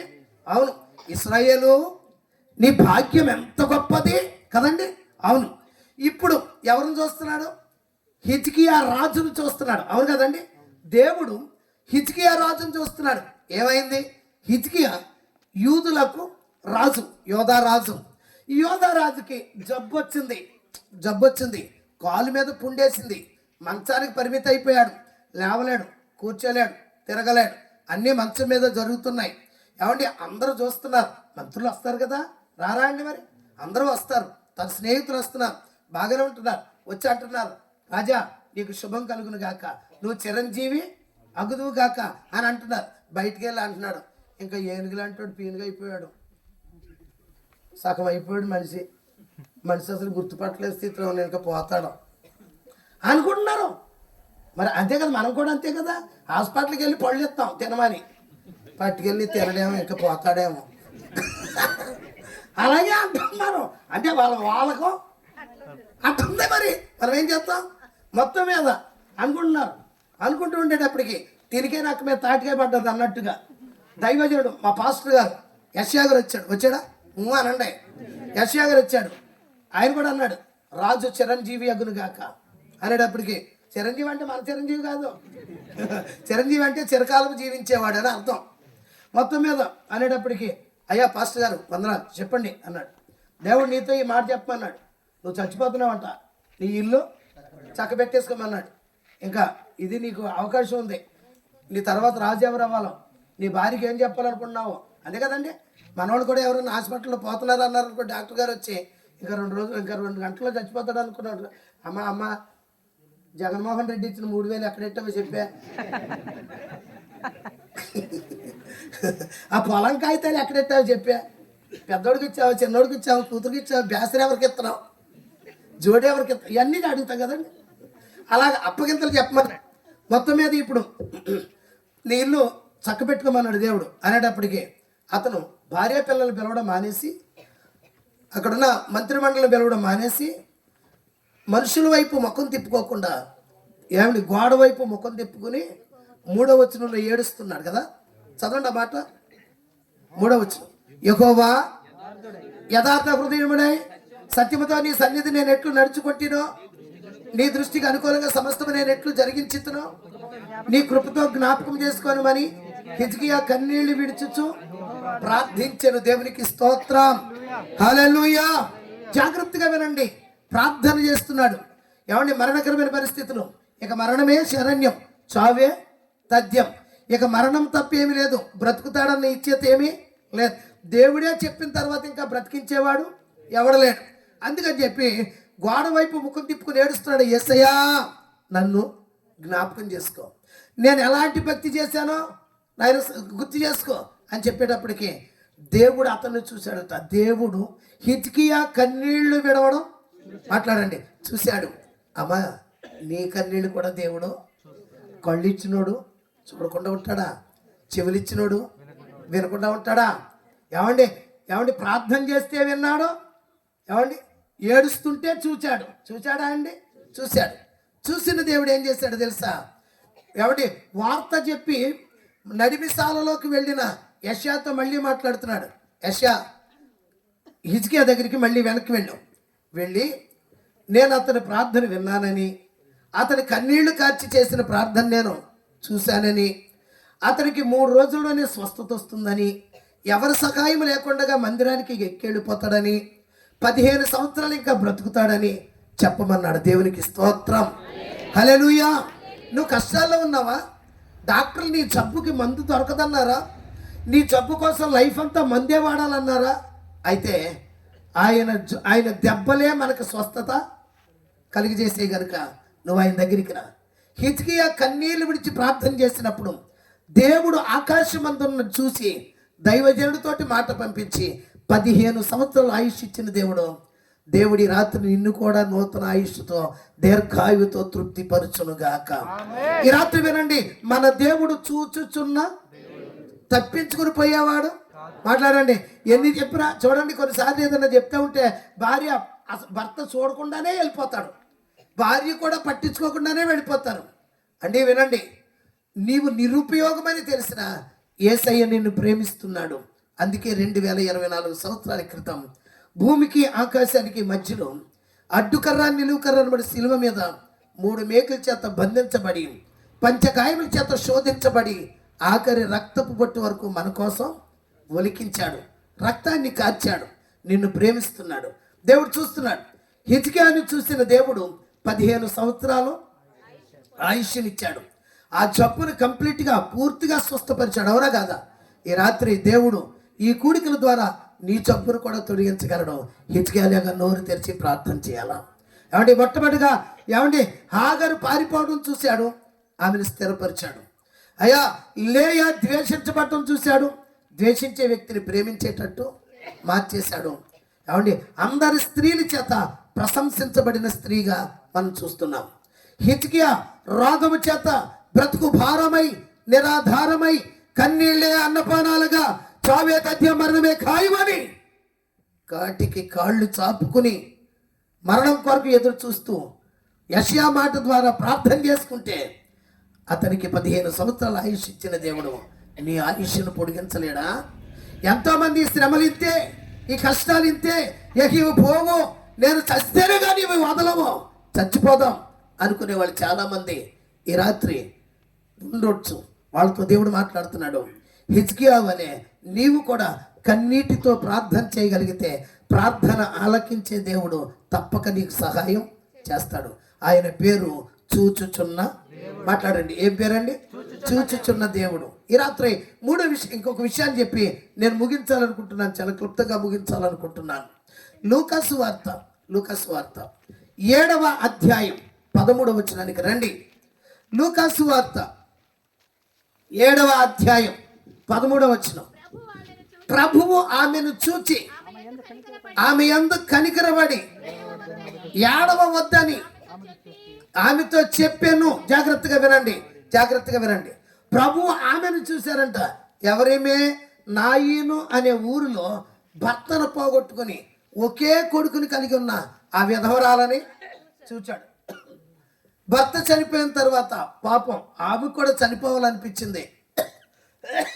నా భర్త లేని జీవితం నాకు వ్యర్థం, నా బ్రతుకు శూన్యం, భర్త లేని ఆడదానికి విలువ ఉండదు సమాజంలో, నేను కూడా చస్తే బాగుండు అనుకుంది. కానీ నా కొడుకు కోసం అన్న నేను బ్రతకాలి అనే నిర్ణయంతో ఆమె మరణం నుంచి చచ్చిపోవడం ఆపుకుని ఆ కొడుకు కోసం బ్రతుకుతుంది. ఆ కొడుకు ద్వారా సంతోషించాలని ఆ కొడుకును చూసి మురిసిపోతుంది. ఏమండి, చక్కగా యవ్వన ప్రాయంలోకి వచ్చాడు, ఏమైందో తెలియదు, హఠాత్తుగా చచ్చిపోయాడు. ఒక్కగానొక్క కొడుకు చనిపోయాడు. ఆ తల్లి రొమ్ము కొట్టుకుని ఏడుస్తుంది. ఆ దేవుడన్న వాడికి జాలి, మాట్లాడండి, ఆ దేవుడన్న వాడికి జాలి లేదు.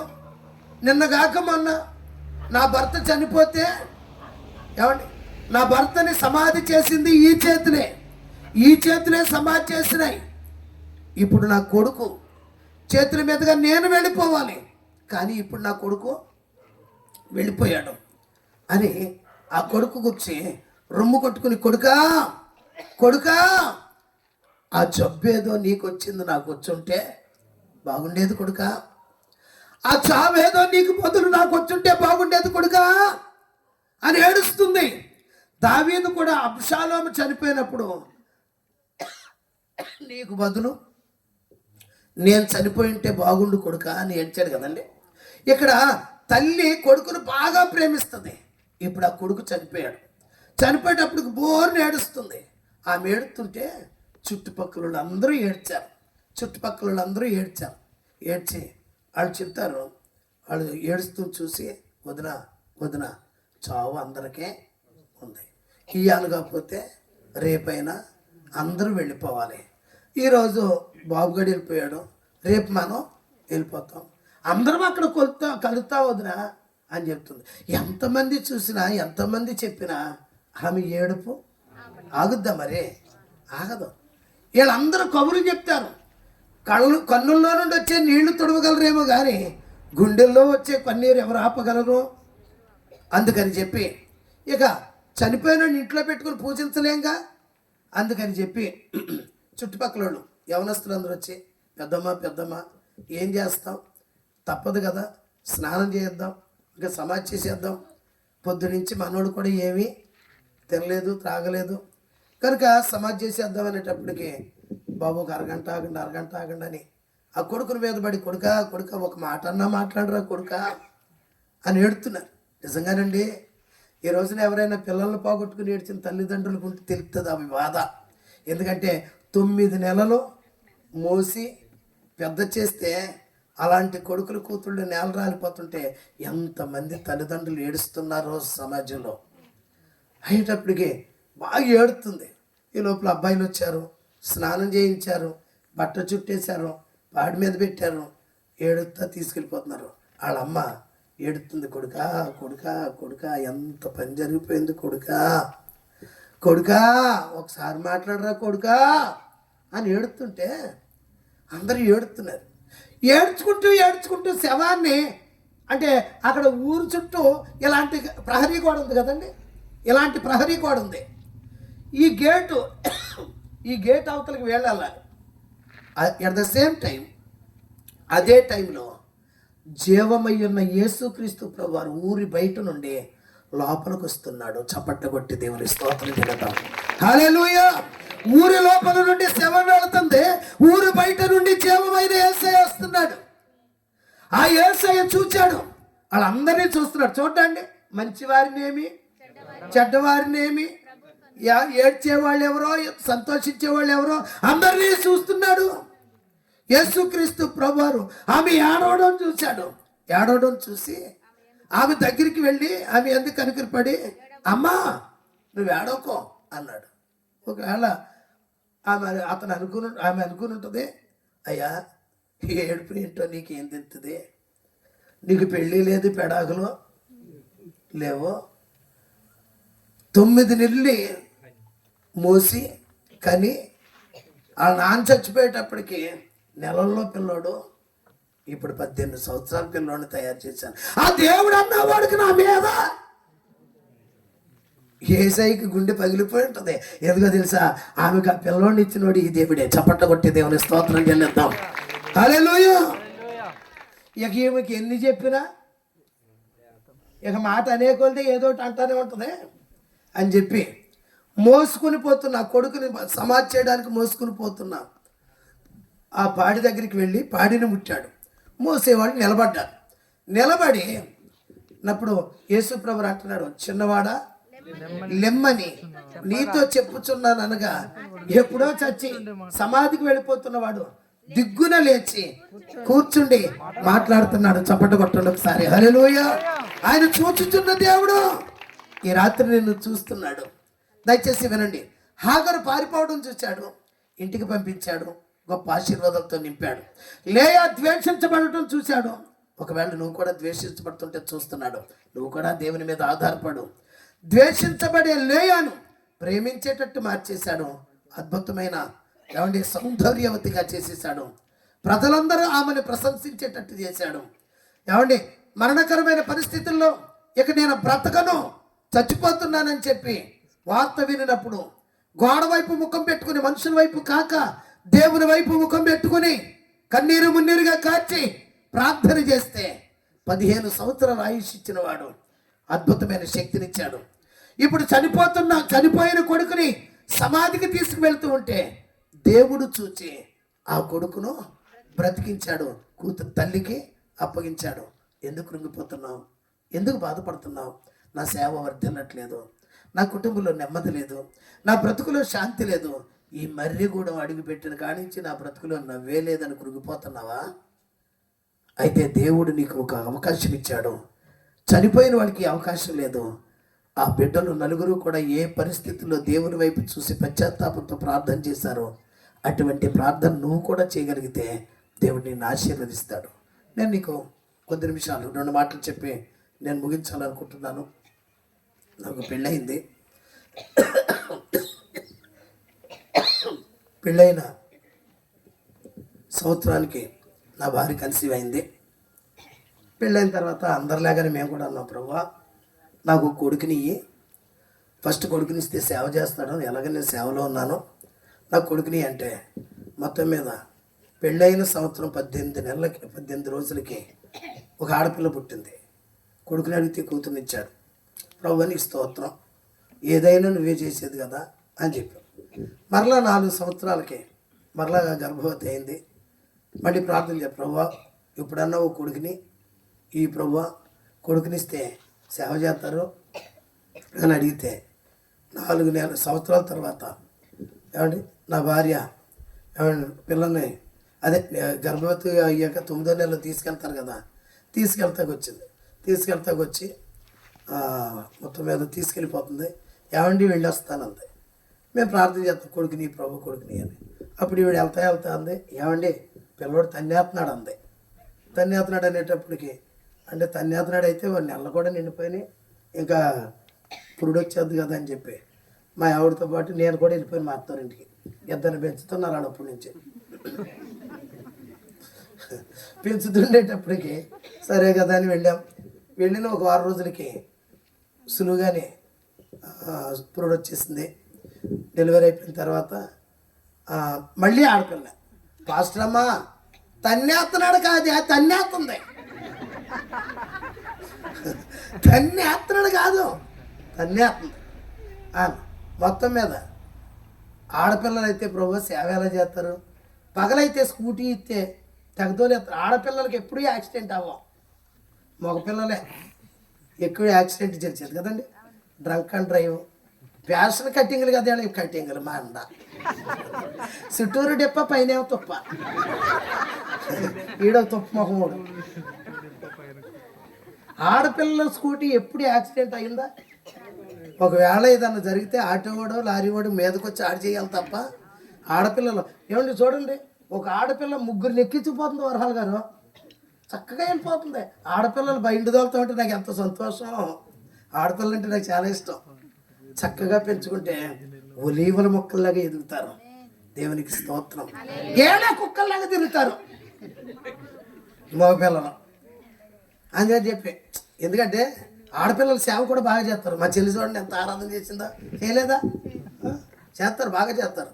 కానీ అర్ధరాత్రి తిరగలేరుగా బళ్ళు వేసుకుని. ఎందుకో తెలుసా ఏమండి, భారతదేశంలో మగవాళ్ళు మరీ దారుణం కదండి, ఎంతోమందిని చంపేస్తున్నారు కదా కుక్కల్లాగా. అందుకని చెప్పి ప్రభువా ఈ 2 కూతుళ్ళు పగలు చేస్తారు సేవ, నాకు కొడుకు కావాలా. నేను కారులో తిరిగి చేస్తున్నాను సేవ, నా కొడుకు విమానంలో తిరిగి సేవ చేయాలి.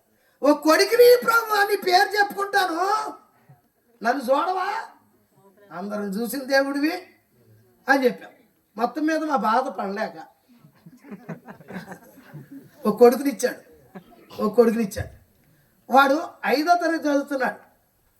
2009 సంవత్సరం నవంబర్ 23వ తారీఖు 2009 నవంబర్ 23 వాడు స్కూల్కి వెళ్ళిపోయాడు. బుక్స్ తీసుకుని బస్ ఎక్కేశాడు. ఇంగ్లీష్ మీడియం చదువుతున్నాడు. ఎందుకంటే వాడు ప్రపంచం తిరిగి సేవ చేయాలి కదా, మనలాగా తెలుగు అయితే అక్కడ పనిచేయదు. ఇందాక ఆరాధన చేసి ఆయన ఏ భాషలో పాడుతున్నాడో కూడా తెలియదు నాకు. మొత్తం మీద మీరు డ్యాన్స్ చేస్తాం అర్థమైంది, ఎందుకంటే మనకు రాదు అది. కాబట్టి ఇప్పుడు నా కొడుకు అలా ఉండకూడదు, 5-6 భాషలు అనర్గణంగా మాట్లాడేయాలా, వాక్యాన్ని బోధించేయాలి. అందుకనే నా కొడుకుని కాన్వెంట్లో చదివిస్తున్నాను. 5th క్లాస్ చదువుతున్నాడు. 2009 నవంబర్ 23 కాన్వెంట్కి వెళ్ళిపోయాడు. బస్సు ఎక్కి ఉదయం మళ్ళీ సాయంత్రం 6:30 దాకా రాడు. ఈ లోపల నా పెద్ద కూతురు గౌతమి కాలేజ్ గోపాలపురంలో చదువుతుంది, ఇంటర్మీడియట్ 2nd ఇయర్. నా చిన్న కూతురు కూడా చదువుతుంది, గవర్నమెంట్ స్కూల్లో చదువుతుంది. ఆమె, నేను, నా భార్య మాకు చిన్న సంఘం పోళ్ళలో ఉంది. మీ పాస్టర్ గారు వాళ్ళు వచ్చారు అక్కడికి. ఆ పోళ్ళలో పుట్టినరోజు ఉంటే నేను, నా చిన్న కూతురు, నా భార్య బండి వేసుకుని వెళ్ళిపోయాం. బాబుగాడేమో స్కూల్కి వెళ్ళిపోయాడు, పెద్ద పాప హాస్టల్లో ఉంది. మేము వెళ్ళి ప్రార్థన చేసుకున్నాం.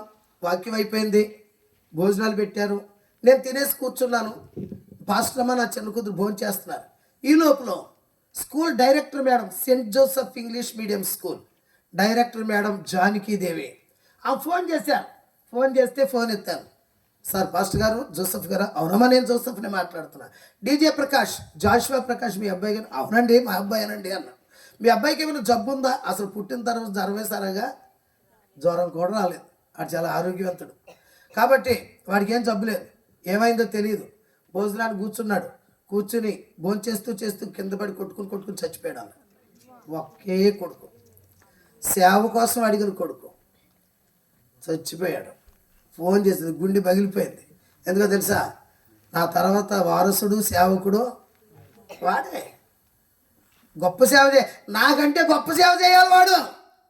మేడం నా కొడుకు చచ్చిపోయాడు, పాస్టర్ గారు చచ్చిపోయాడు, మీరు అర్జెంటుగా వచ్చి తీసుకెళ్ళిపోండి, పిల్లలు జరుచుకుంటున్నారు అనేటప్పటికీ సరే కదని బయటికి వెళ్ళి అమ్మమ్మ వాళ్ళ ఇంటికి వెళ్ళి, అమ్మమ్మకి దాగూరే వాళ్ళ దగ్గరికి, మా మామయ్య వాళ్ళ దగ్గరికి వెళ్ళి అన్నయ్య నా కొడుకు చనిపోయాడంట, ఫోన్ వచ్చిందంటే పాప వాళ్ళందరూ ఏడుతున్నారు. ఈ లోపల మళ్ళీ ఫోన్ వచ్చింది. నేనేమన్నానంటే, మేడం గవర్నమెంట్ హాస్పిటల్కి తీసుకెళ్ళండి, మా డాక్టర్ గారు ఉన్నాడు, ఆయన కూడా వస్తాడు, అక్కడికి చూపిద్దాం మేడం, నా కొడుకు చచ్చిపోయాడని చెప్పాను. వాళ్ళు తీసుకెళ్తే డాక్టర్ అన్నారు కోమాలో ఉన్నాడండి, కొద్ది గంటల్లో చచ్చిపోతున్నాడు వీడు, ఇక్కడ చచ్చిపోతే పోస్ట్ మార్టింగ్ చేయాలి, ఇంటికెళ్ళే చచ్చిపోతే సమాధి చేసేసుకొచ్చి చిన్నపిల్లలు పోస్ట్ మార్టింగ్ ఎందుకు అంటే, ఏమంటే వాళ్ళు నా కోసం చూస్తున్నారు. మళ్ళీ ఫోన్ చేస్తుంది డైరెక్ట్, మేడం పాస్టర్ గారు మీరు అర్జెంటుగా రావాలి. డాక్టర్ గారు ఇలా చెప్పారనేటప్పటికీ భోజనం చేస్తున్న నా భార్య దగ్గరికి వెళ్ళాను. పాస్టర్మా చందుబాబుకి నీరసంగా ఉందంట, ఎందుకంటే మళ్ళీ చెప్తున్నా తల్లికి కొడుకంటే చాలా అందుకని చెప్పి, పాస్టర్మా చందుబాబుకి నీరసంగా ఉందంట, హాస్పిటల్కి తీసుకెళ్ళడానికి రమ్మన్నారు అనేటప్పటికీ, కొడుకు నీరసంగా ఉందనేటప్పటికీ తినే అన్నంలో చేయి కడిగేసుకొని వచ్చేసింది.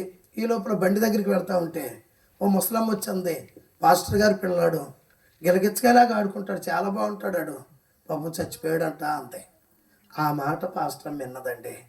విని, పాస్టర్ గారు చంద్రబాబుకి ఏమైంది పాస్టర్ గారు, చచ్చిపోయాడా, అందుకే అర్జెంటుగా రమ్మన్నారు.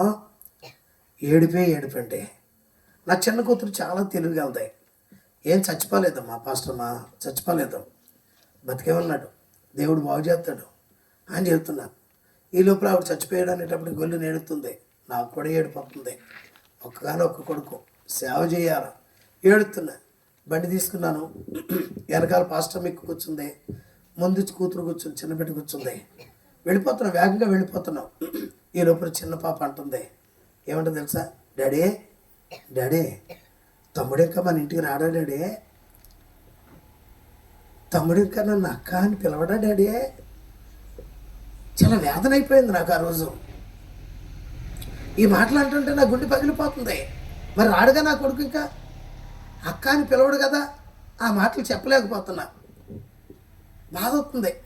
వెనకాల బండి మీద కూర్చుని పాస్టర్మా, యేసుబాబు మా చందుబాబు ఎలాగున్నాడు బాబు, మా చందుబాబు చచ్చిపోయాడు బాబు, మా చందుబాబు చచ్చిపోతే మేము ఎలా సేవ చేయం బాబు. ఏడుపు. వేగంగా నల్లజర్ల గవర్నమెంట్ హాస్పిటల్కి వెళ్ళిపోయాం. మా బంధువులు డాక్టర్లు అందరూ వచ్చేసారు. మేము వెళ్ళేటప్పటికి వాడు మంచం మీద బిగిసిపోయి ఉన్నాడు. నేను బండి స్లో చేశాను, కొడుకు మీద ఉన్న ప్రేమతో గబుక్కును దూకేసి లోపలికి వెళ్ళిపోయింది. వెళ్ళిపోయేటప్పటికి వాడు భోజనం చేసేటప్పుడు కొట్టుకుని ప్రాణం పోయే టైపుకి వెళ్ళిపోయాడేమో. షర్ట్ చిరిగిపోయింది, నిక్కర చిరిగిపోయింది, అన్నం అంతా మీదరిగిపోయింది, మంచం మీద బిగిసిపోయి కూర్చున్నాడు.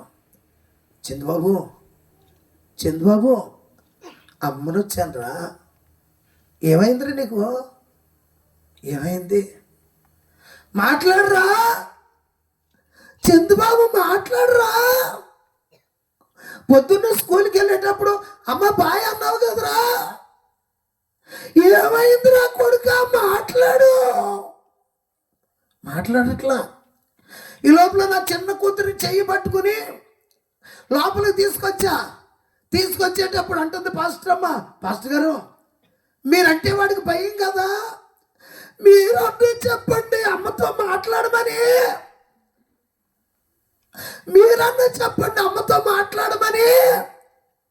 ఎవడు చెప్పినా మాట్లాడేలేగలేడు వాడు, ఏం చేసేది లేక హాస్పిటల్లో మందుల షాపులో మందులు ఇస్తారు కదా రూమ్లో, ఆ మెడిసిన్ రూమ్లోకి వెళ్ళి మోకరించి 2 చేతులు ఎత్తి ప్రార్థన చేస్తున్నా. ఈ లోపల మా డాక్టర్ గారు వచ్చాడు, తమ్ముడు ఇంకా నువ్వు ప్రార్థన చేయక్కర్లేదు, ఇంకా వాడు బ్రతకడు తీసుకుపోదాం రా అన్నాడు. అర్థమైపోయింది ఇంక వీడు చచ్చిపోయాడని. అయ్యేటప్పటికి ఏమన్నా తెలుసా, అన్నా మీ గురువుగారు డాక్టర్ వెంకటరత్నం గారు తాడేపల్లిగూడలో ఉన్నారు కదా, ఒకసారి ఆయన దగ్గరికి తీసుకెళ్దాం అన్నయ్య అంటే, నా మాట కాదనలేక సరే తమ్ముడు అన్నారు. ఏం చేయాలో తెలియదు, హాస్పిటల్కి తీసుకెళ్ళేంత కెపాసిటీ కూడా లేదు. అందుకని ఒక ఆటో మాట్లాడుకొని ఆటో పెట్టుకుని పెద్ద ఆయన డాక్టర్ వెంకటరత్నం గారి హాస్పిటల్కి తీసుకెళ్ళాం. వెంకటరత్నం గారి హాస్పిటల్కి తీసుకెళ్ళి ఆయన చూపిస్తే డాక్టర్ సీతారాం, మా అన్నయ్య పేరు డాక్టర్ గారు సీతారాం గారు. సీతారాం, వీడిని ఎందుకు తీసుకొచ్చావు ఇక్కడికి, నీకు తెలియదా? చెప్పాను డాక్టర్ గారు, పాస్టర్ గారు నా తమ్ముడు అవుతాడు, మీ దగ్గరికి తీసుకెళ్ళాలన్నాడు, అందుకే తీసుకొచ్చాను. సీతారాం, వెంటనే తీసుకుపోమను.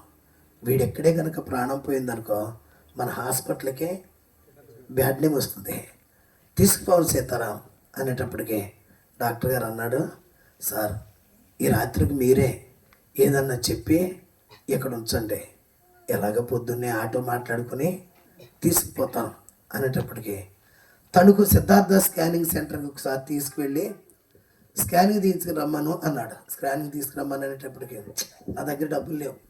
మా పాస్టర్ గారు కొంతమంది చుట్టాలు వచ్చిన వాళ్ళు మనిషికి 50, 150, 200 అలా వేసుకుని 2600 ఇచ్చారు. 2600 తీసుకుని తణుకు వెళ్ళి సిద్ధార్థ స్కానింగ్ సెంటర్లో 1:30కి రిపోర్ట్ తీసుకుని వాళ్ళు ఇచ్చారు. 1:30కి డాక్టర్ గారు వెంకటరత్నం గారు కూడా పెద్ద డాక్టర్, ఆయన అప్పుడు ఉంటానన్నాడు. ఆయన అడిగాను, రిపోర్ట్ ఇచ్చిన ఆయన అడిగా, బాబు నా కొడుకు ఎలా ఉన్నాడంటే చెప్తే ఏడుతానని మీ డాక్టర్ గారికి రిపోర్ట్ చెప్పి ఆయన చెప్తాడని చెప్పాడు. సరే కదని చెప్పి అది నవంబర్ నెల అంటే చలికాలం కదండి, బండి మీద తీసుకెళ్ళాం. ఓ పాస్టర్ గారు బండి నడుపుతున్నాడు, వెనకాల నేను కూర్చున్నాను, వీడు చచ్చిపోయినట్టు ఇలా పట్టుకుని వెళ్ళాం. బిగిసిపోయాడు. వచ్చి డాక్టర్ వెంకటరత్నం గారికి రాత్రి 2 గంటలకి ఇంచుమించు 2 గంటలకి రిపోర్ట్ ఇచ్చాం. ఆ డాక్టర్ గారు మా డాక్టర్ గారిని పిలిచాడు, సీతారాం ఇదిగో రిపోర్ట్, ఇంకా వీడు బతకడం, వెంటనే ఇప్పుడే ఆటో మాట్లాడుకొని దగ్గర పెట్టుకోమను, తెల్లారగట్ల ఎవరు లేవకుండానే తీసుకుపోమను అని చెప్పాడు. ఒకవేళ మళ్ళీ వీడికి ఏదైనా అయ్యింది, ఏం కదులుతలేదు వెళ్తలేదు, చౌలు చల్లబడిపోయింది, చూతకు రమ్మంటే నేను రాను, నన్ను లేపొద్దని చెప్పు అని చెప్పి ఆయన వెళ్ళిపోయాడు. విషయం నాతో చెప్పి డాక్టర్ గారు వెళ్ళిపోయాడు. మా బంధువులందరూ వెళ్ళిపోయారు. వెళ్ళిపోయిన తర్వాత నా కొడుకు బిగిసిపోయి బెడ్ మీద ఉన్నాడు. మా పాస్టర్ అమ్మ ఒక పక్క, నేను పక్క మోకరించి ఏడుస్తున్నాం. యేసయ్యా, సేవకు కొడుకు కావాలంటే నువ్వేగా ఇచ్చావు, ఇప్పుడు ఈ కొడుకు చచ్చిపోయాడు అంటున్నారు, ఏం చెయ్యం, నా తర్వాత సేవ ఎవరు చేస్తాడు ప్రభువా అని నేను లోపల ఏడుతున్నా. ఎందుకంటే లోపల పేషెంట్లు ఉంటారు కదండి, వాళ్ళకి డిస్టర్బెన్స్ అని నేను శబ్దం లేకుండా ప్రార్థన చేస్తున్నా. ఇక ఈవిడికి అదేమీ లేదు. యేసయ్యా యేసయ్యా, నా కొడుకు ఇప్పుడు చచ్చిపోయి పొద్దున్నే సమాధి దగ్గరికి తీసుకువెళ్తే వీళ్ళ దేవుడు ఏం చేశారు అంటారు కదా, ఎంతోమంది బతుకులను చూసావుగా, ఎంతోమందితో మాట్లాడావుగా, ఎంతోమంది జీవితాల్లో మేలు చేసినావుగా, నా కొడుకును చచ్చిపోయి తీసుకెళ్ళి సమాధి చేస్తే నీ సేవ ఎలా చేయగలవు అని ఏడుస్తుంది. గట్టిగా కేకలేసి ఏడుస్తూ ఉంటే, పాస్టర్ అమ్మ పేషెంట్కి డిస్టర్బ్ అవుతుంది, శబ్దం చేయక లోపల ప్రార్థన చేయంటే ఆమె బాధ తట్టుకోలేక ఇంకా కేకలేస్తుంది. ఆ రోజున మా ప్రార్థన ఆలకించిన దేవుడు 2:30 గంటలకే నా కొడుకు లేచి అమ్మ ఆకలి అవుతుందన్నాడు. చప్పట్లు కొట్టి దేవుడి స్తోత్రం తెలియదు. అమ్మ ఆకలి అవుతుందన్నాడు. ప్రార్థన చేసేది మానేసింది, ఏడ్చేది మానేసింది. పాస్టర్ గారు, నా కొడుకు పొద్దున్నే 2 ఇడ్లీ తిన్నాడు, మధ్యాహ్నం అన్నం కూడా తినలేదంట, వలకపోసుకున్నాడంట, అడిగి ఆకలి అవుతుంది, ఏమైనా పట్టినట్టు పాస్టర్ గారు. తాడేపల్లిగూడెం రైల్వే స్టేషన్కి వెళ్ళి క్యాంటీన్ దగ్గర 10 రూపాయలు ఇడ్లీ తీసుకొచ్చి నాన్న తింటావేరా అన్నాను. తింటాను డాడీ అన్నాడు. వాళ్ళ అమ్మ తినిపించేసింది. తిన్న తర్వాత నాన్న ఎలా ఉందిరా, బాగుంది డాడీ అన్నాడు. బాగుందా, నిలబడతావా అన్నాను.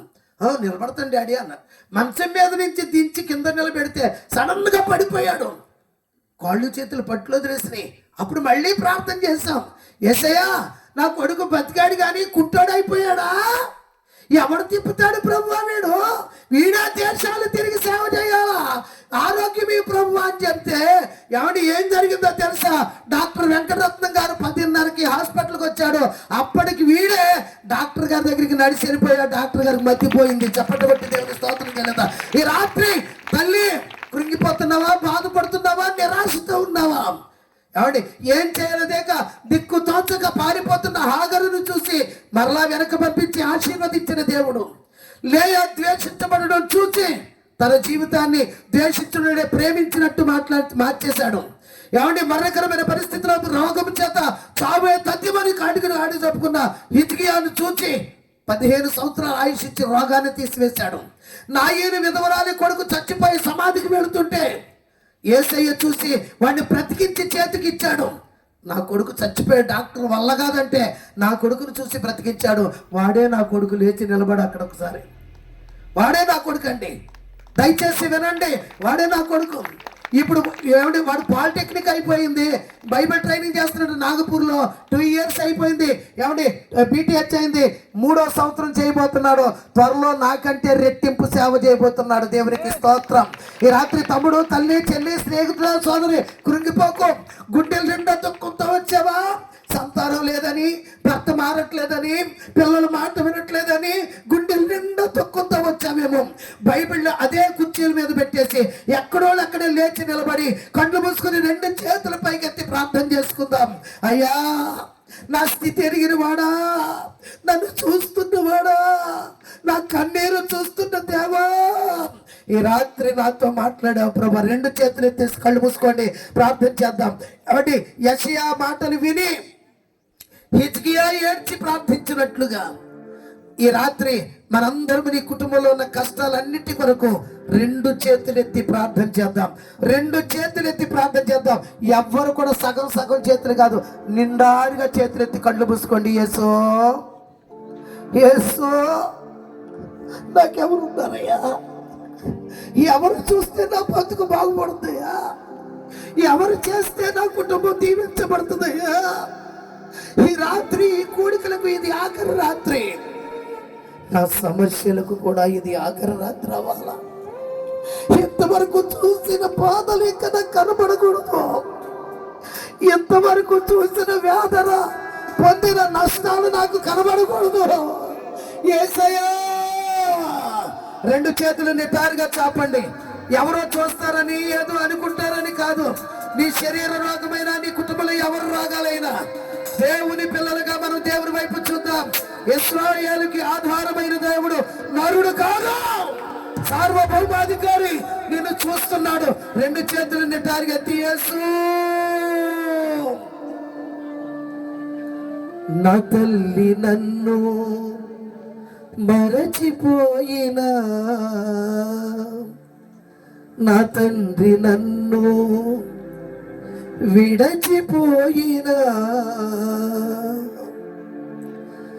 నా తల్లి నన్ను మరచిపోయినా, నా తండ్రి నన్ను విడచిపోయినా, తల్లి తండ్రి నీవై నన్ను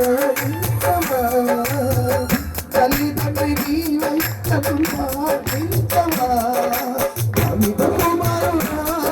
నన్ను పాటిపోతయ్యా, అందరు చెబుదాం. అవి కుమారుడా నన్ను పాటిపోతయ్యా, నన్ను విడిచిపోతయ్యా. జీవిత బలగులో నీకు బలలు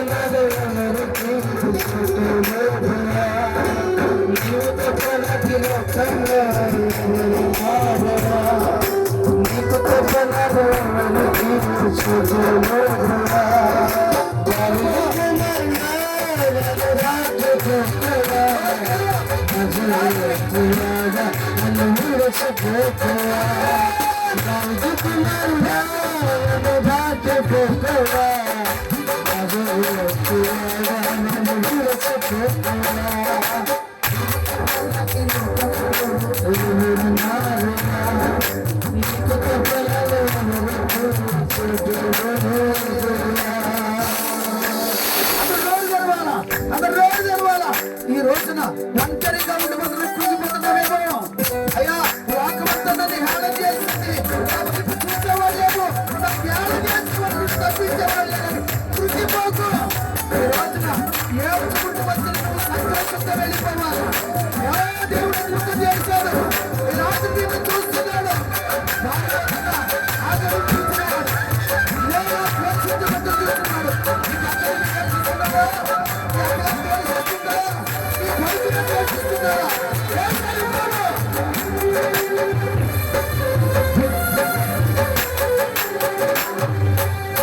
లోకమంతా చూసి నన్ను వేడుకుంటురా, జాలుతో నన్ను చేరుకురా.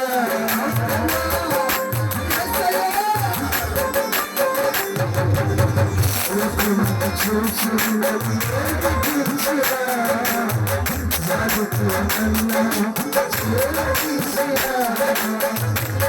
అది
నా తల్లి నన్ను మరచిపోయినా,